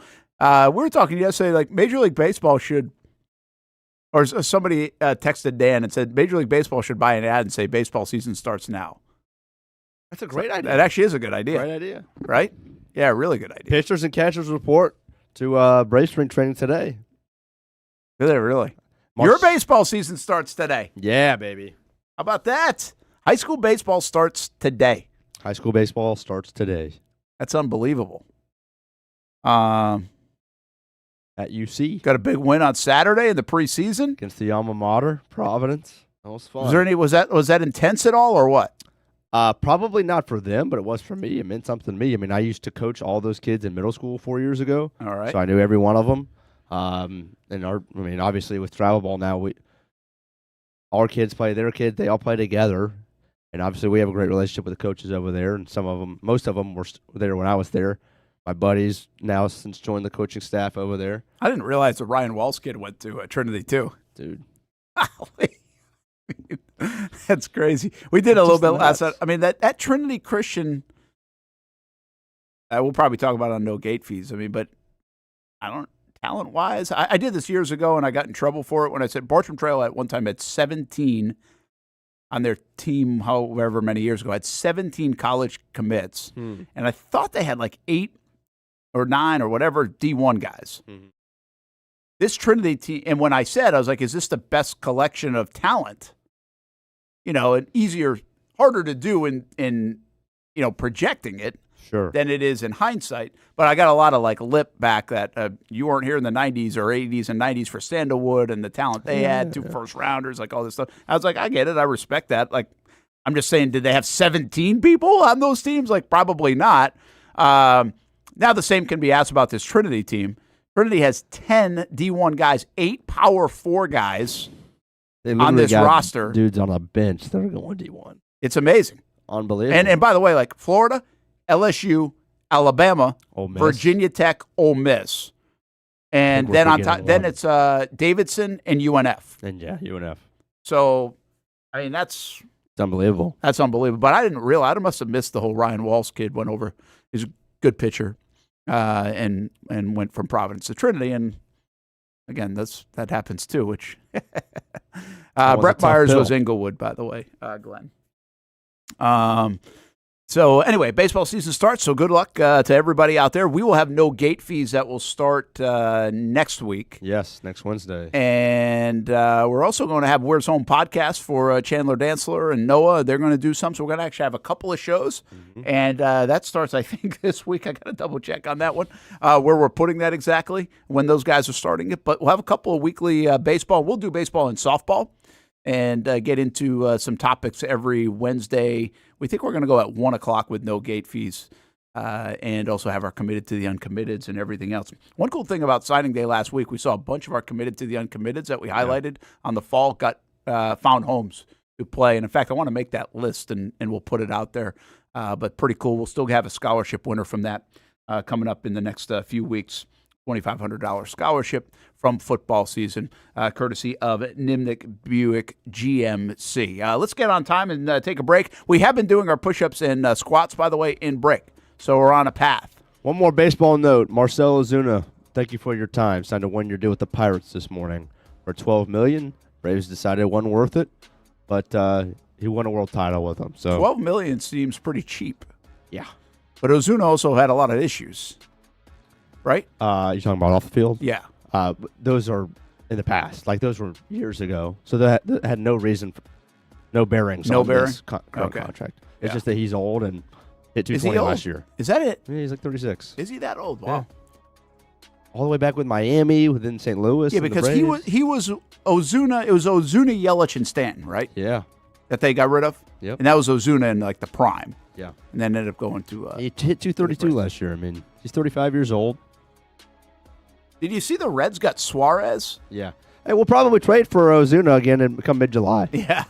We'll lease him. But it's interesting that, like, the Pirates are picking up a guy for $12 million, and then the Reds are picking up a guy like Suarez. Those are teams that don't usually spend. Those aren't huge deals. I think they're both one-year deal, $12, $15 million. But Suarez they just picked up a guy who hit 50 bombs for $15 million. Pretty good. And freaking Kyle Tucker's getting 65. Yeah, what are we doing? That seems like money well spent. Yeah. That's worth the roll of the dice. We'll be back. Brent Austen Show, Action Sports Jax 24/7 Network. What was this? Yeah, what? By the way, what was this? I should have saved it. We should have had Austin on this. Yeah. Like, this is where I just don't get anything. This needs an explainer, too. Hey, we'll pull it again tomorrow. Don't worry. Okay, good. We'll be back. When it's time to get a new car for anyone in your family, just remember, nobody but Nimnik, the #1 Buick GMC dealer in Jacksonville. Get the latest price breaks on 2023 and 2024 models or the newest 2025 vehicles in the showroom on Phillips Highway or shop online at NimnikBuickGMC.com 24 hours a day. GMC Sierras, Yukons, and the redesigned Acadias, or get the all-new redesigned line with Buicks. It's nobody but Nimnik, and part of the reason why is this is a first-class buying experience here at Nimnik Buick GMC. You're not just a customer, you're a friend. This is about getting a vehicle that best fits you and getting you on the road, and also helping you and your family down the road. Nimnik has a treating you right guarantee, courtesy, respect, fairness, and most Buicks, GMCs, and Jacksonville's only Car Bravo dealer, nobody but Nimnik. Who has put in the most years and stands behind a better experience? Nobody but Nimnik. GMC. We are professional grade.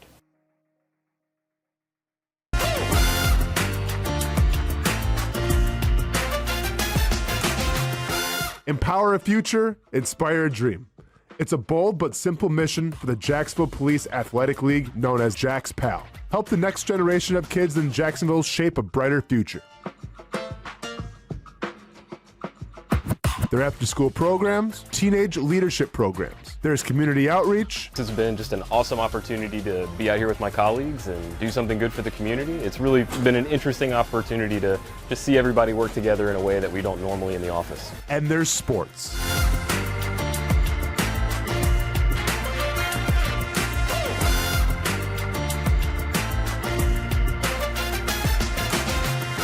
There are also ways you can help the next generation with a donation of any kind. Just visit jaxpal.org to get more information. Empower a future, inspire a dream with Jax PAL.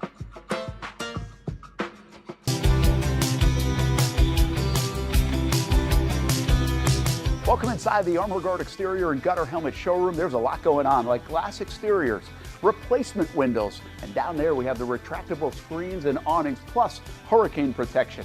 Let's talk more about those gutters, and to do that, we bring in Kevin. He's the owner, he's the expert. Why Gutter Helmet? Well, Gutter Helmet is truly the only maintenance-free product. It lets the trash and debris go on the ground, the water wraps around and goes inside. Unlike filters, they sit on top of the gutters, and the trash and debris build up on top of filters, which requires maintenance. With Gutter Helmet, we're going to keep you off the ladder, the most dangerous thing in your garage. With Gutter Helmet, you'll never clean your gutters again. So get off the ladder and put on the helmet. Gutter Helmet. Get a free estimate at gutterhelmetofnorthflorida.com. You can also call 904-762-7779 or visit the showroom on St. John's Bluff Road in Jacksonville. Hi, I'm Greg Mackey from Cycles of Jacksonville. Whether you're looking for a side-by-side, ATV, motorcycle, or scooter, Honda has what you need. The Honda Talon. Ultimate performance meets family-friendly fun. Prices starting at $363 a month. Or the sporty Honda CBR 650 starting at an affordable $204 a month. Stop by and choose your adventure from a full line of Honda products. Only at Cycles of Jacksonville on Atlantic Boulevard. Family owned and operated since 1983. Hello, I'm Kenny Lay of Kenny Lay & Associates. Since 2003, our firm has fought exclusively for the rights of men in family law. Divorce, modification of child support, alimony, custody, and more, all for men. A father is vitally important to a child's life, and being a man is not a reason to pay more in child support or alimony. I'm a single father. I get it. If you have a divorce or other family law issue, contact Kenny Lay & Associates at divorcemenonly.com. CGC Water Treatment and Plumbing is taking their 75-plus years of expertise and expanding to CGC Home Services. Water treatment and plumbing is still a big part of what they do, and now they can do even more for you. Home services like kitchen and bathroom remodeling, showers, sinks, faucets, toilet repair, backflow testing, and the list keeps going. Find all they can do at cgchomeservices.com or give them a call, 904-298-7052. It's a new look and a new name with the same expertise. They've been serving homes like yours since 1946. CGC Home Services, right here in Jacksonville off St. John's Bluff Road, 904-298-7052. And visit cgchomeservices.com. Florida license number CFC 1432579. Welcome back to the Brent and Austen Show, streaming on the Action Sports Jax 24/7 network.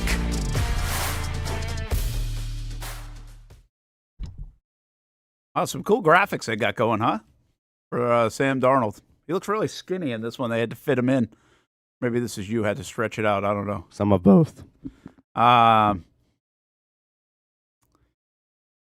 right. Sam Darnold, what a story. Super Bowl champ. It's kind of crazy he didn't win MVP. And he shouldn't have won MVP. I'm just saying it's a little bit crazy. He didn't win MVP. Brent Martineau, Jason Hamby, Austen Lane back tomorrow for the first hour of the show. He'll be in Orlando. And we will check in with him. Football season is over. What are you going to do? You know, one thing I haven't mentioned, I think, a lot, but now that we really flip the calendar forward and you go from combine to league year, there's obviously the franchise tag in the middle of all that, and also then onto the draft. And the new league year, of course, is free agency. I think this is going to be like the strangest offseason that I can remember. I think this is the strangest offseason I've covered for the Jags. And what I say is it's atypical.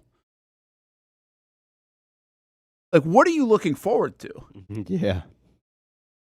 Like, I mean, you look forward to the league year because you want to see what kind of, like, what's coming up. What is it going to be?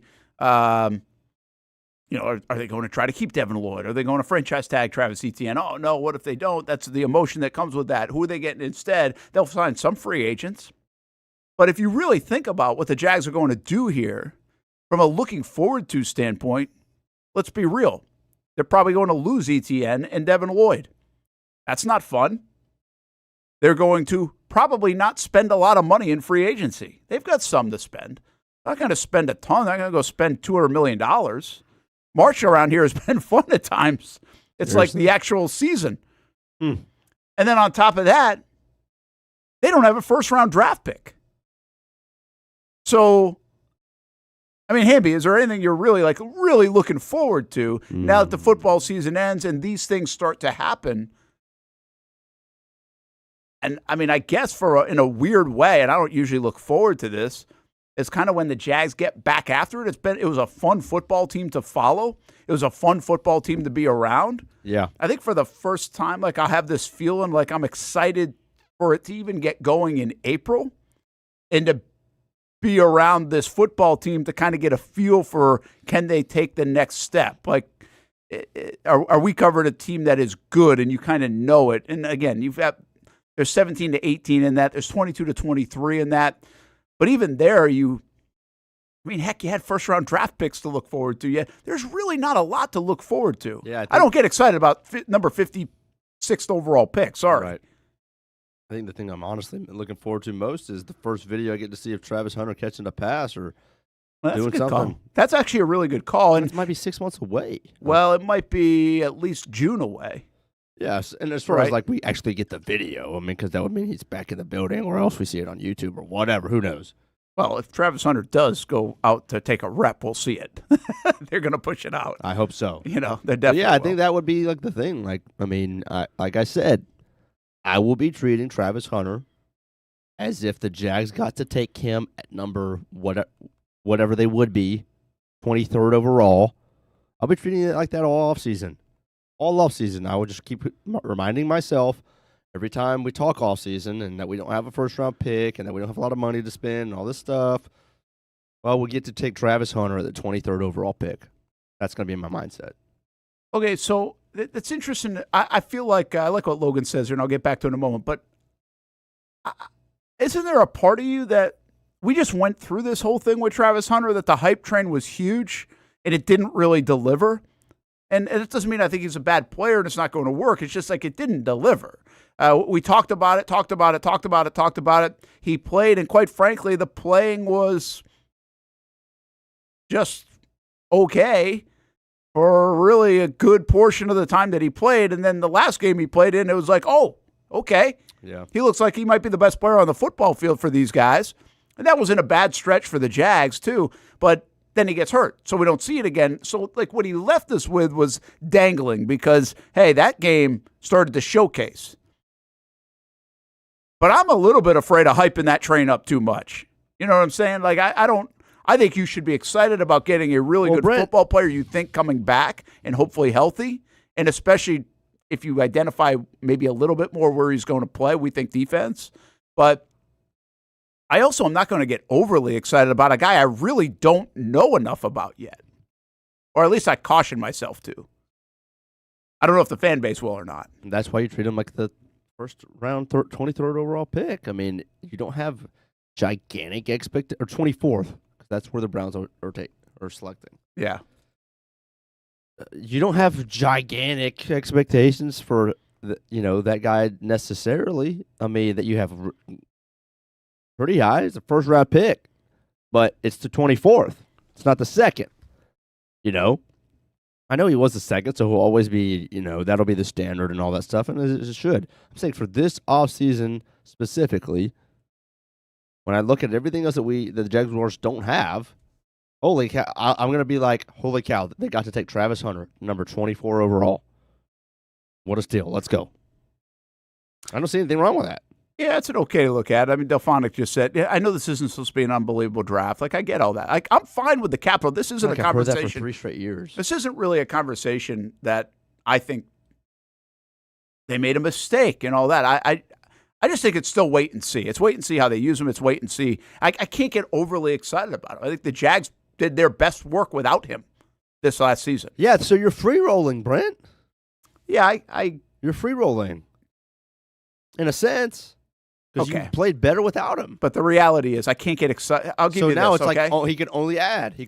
But I got to wait till September for that. I get it. He can do anything he wants in practice. It's not going to be like... Well, Brent, I mean, yeah. That's the nature of this question. What are you excited about until September? Well, maybe it's a great thing that we don't have anything to be excited about. The Chiefs never have anything to be excited about. I'm not comparing the Jags to the Chiefs, but teams that win normally don't.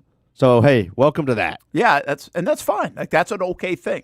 I'm just telling you, it's an atypical offseason. Of course. We usually get really excited about off seasons around here. Yeah, that I don't sucks. think it is. What I think Glenn's right. Year 6 for Trevor. Can he finally become elite? That's what I want to get around. That's what I'm saying in April and in May when they're on the field. I want to see, does Trevor feel any different in that sense? He's got such command. Are we starting to see some new things? Is the ball not hitting the ground at all because he has such great command?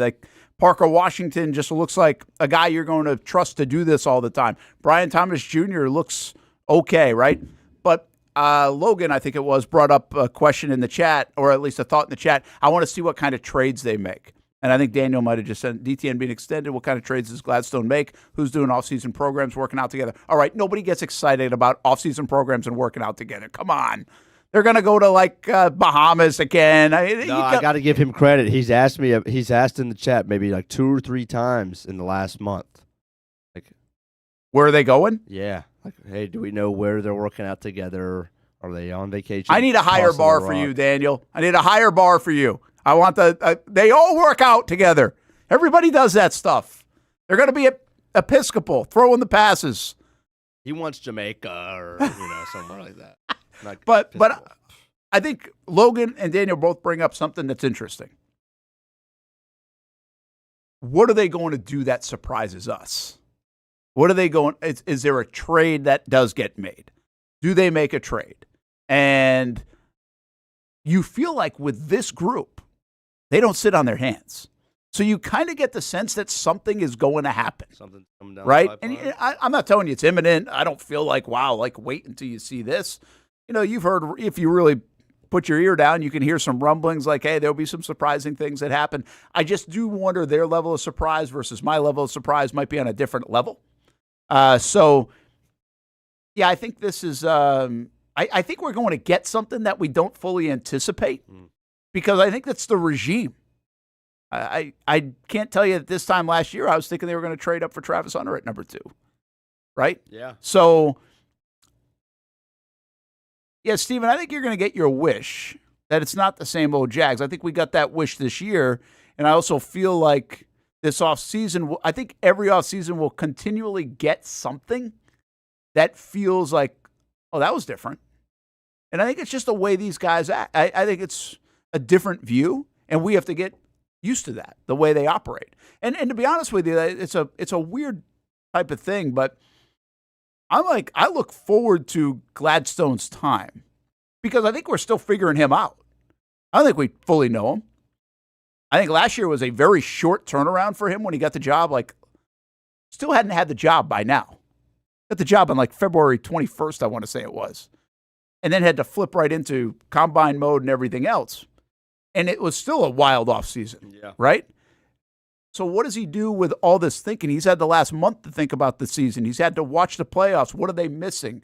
He can put all this in front of them. Now, they've also probably took some time for themselves, but this is where it flips back to Gladstone. And I think he's a fun watch because I think the league is trying to figure him out. I think we're trying to figure him out. And it's almost like an expect the unexpected a little bit with him, at least after year one. And that might be a dangerous thing to always want because then you're like anticipating something that might not be real. Yeah. But yeah, Delphonic said, I mean, they tried things like trading for Quinnen Williams. I think their method to getting if they really want a defensive tackle that badly, which they should, if they know that's the difference, which it feels like they knew, I think their window to get that is through a trade. I think that's how they're going to get it because I just don't think they're trading up to go get Caleb Banks at 22.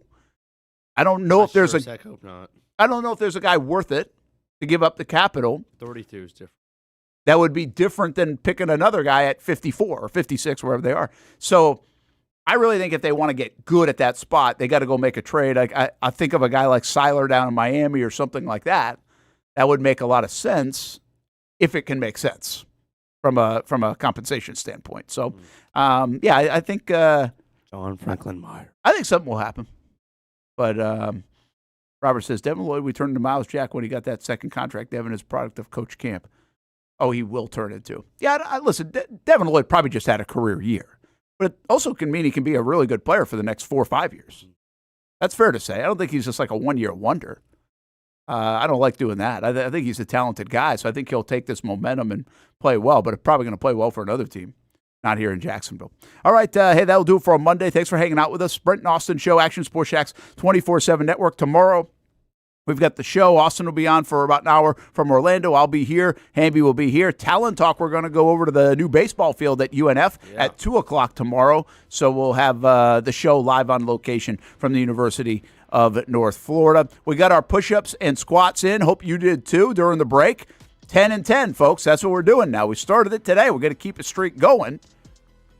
Thursday might be tricky, although I'm going to be at TPC Sawgrass for Media Day. Oh. I might be doing push-ups on the 17th instead of hitting shots. We'll have to have fun with that show a little bit. The silly season. You're on the Action Sports Jacks 24/7 network. Have a good Monday.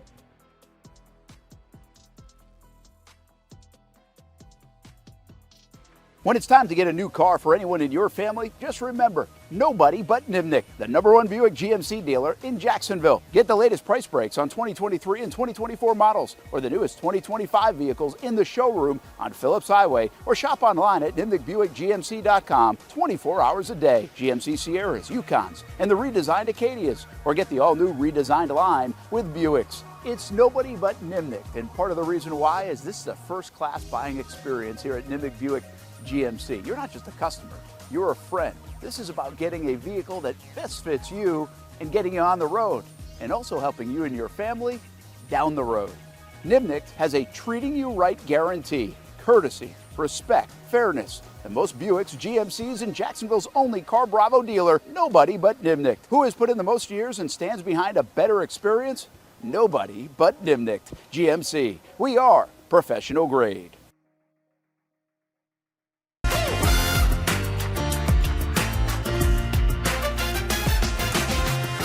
Empower a future, inspire a dream. It's a bold but simple mission for the Jacksonville Police Athletic League known as Jax PAL. Help the next generation of kids in Jacksonville shape a brighter future. Their after-school programs, teenage leadership programs. There's community outreach. This has been just an awesome opportunity to be out here with my colleagues and do something good for the community. It's really been an interesting opportunity to just see everybody work together in a way that we don't normally in the office. And there's sports.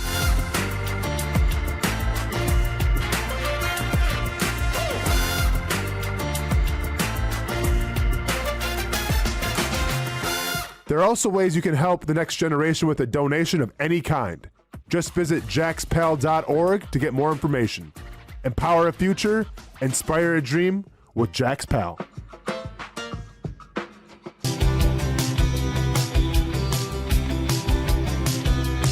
Welcome inside the Armor Guard exterior and gutter helmet showroom. There's a lot going on, like glass exteriors, replacement windows, and down there we have the retractable screens and awnings, plus hurricane protection.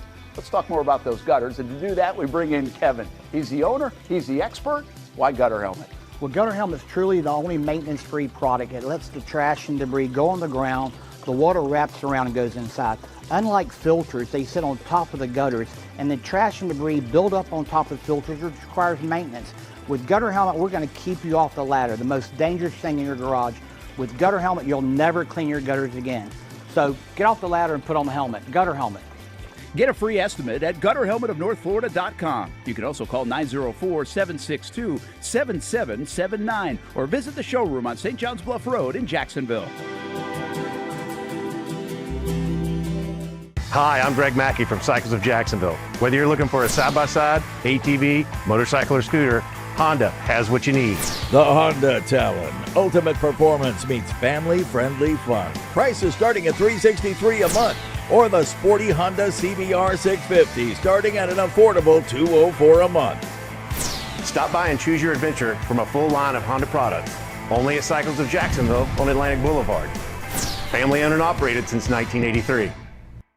Hello, I'm Kenny Lay of Kenny Lay & Associates. Since 2003, our firm has fought exclusively for the rights of men in family law.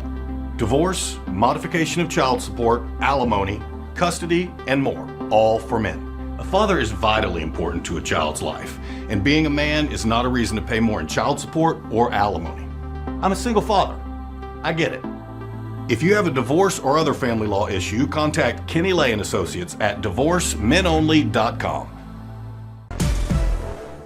CGC Water Treatment and Plumbing is taking their 75-plus years of expertise and expanding to CGC Home Services. Water treatment and plumbing is still a big part of what they do, and now they can do even more for you.